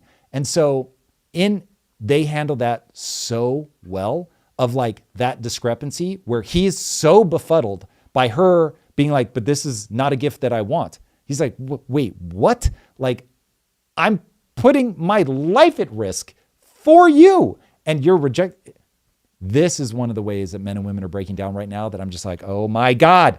Like, you've got to map the other person. What is life like for them? Stop wanting men to be women and women to be men. Like, cherish the other person for the fact that they are different. If people could get their heads around that, Drew, life would be so much better. So my wife, if she's wise, will both praise the life out of me for how hard I work, for all of the accomplishments that I've made, and then hold fast to she needs some other things as well. And I'm going to need to provide those to her. Yeah.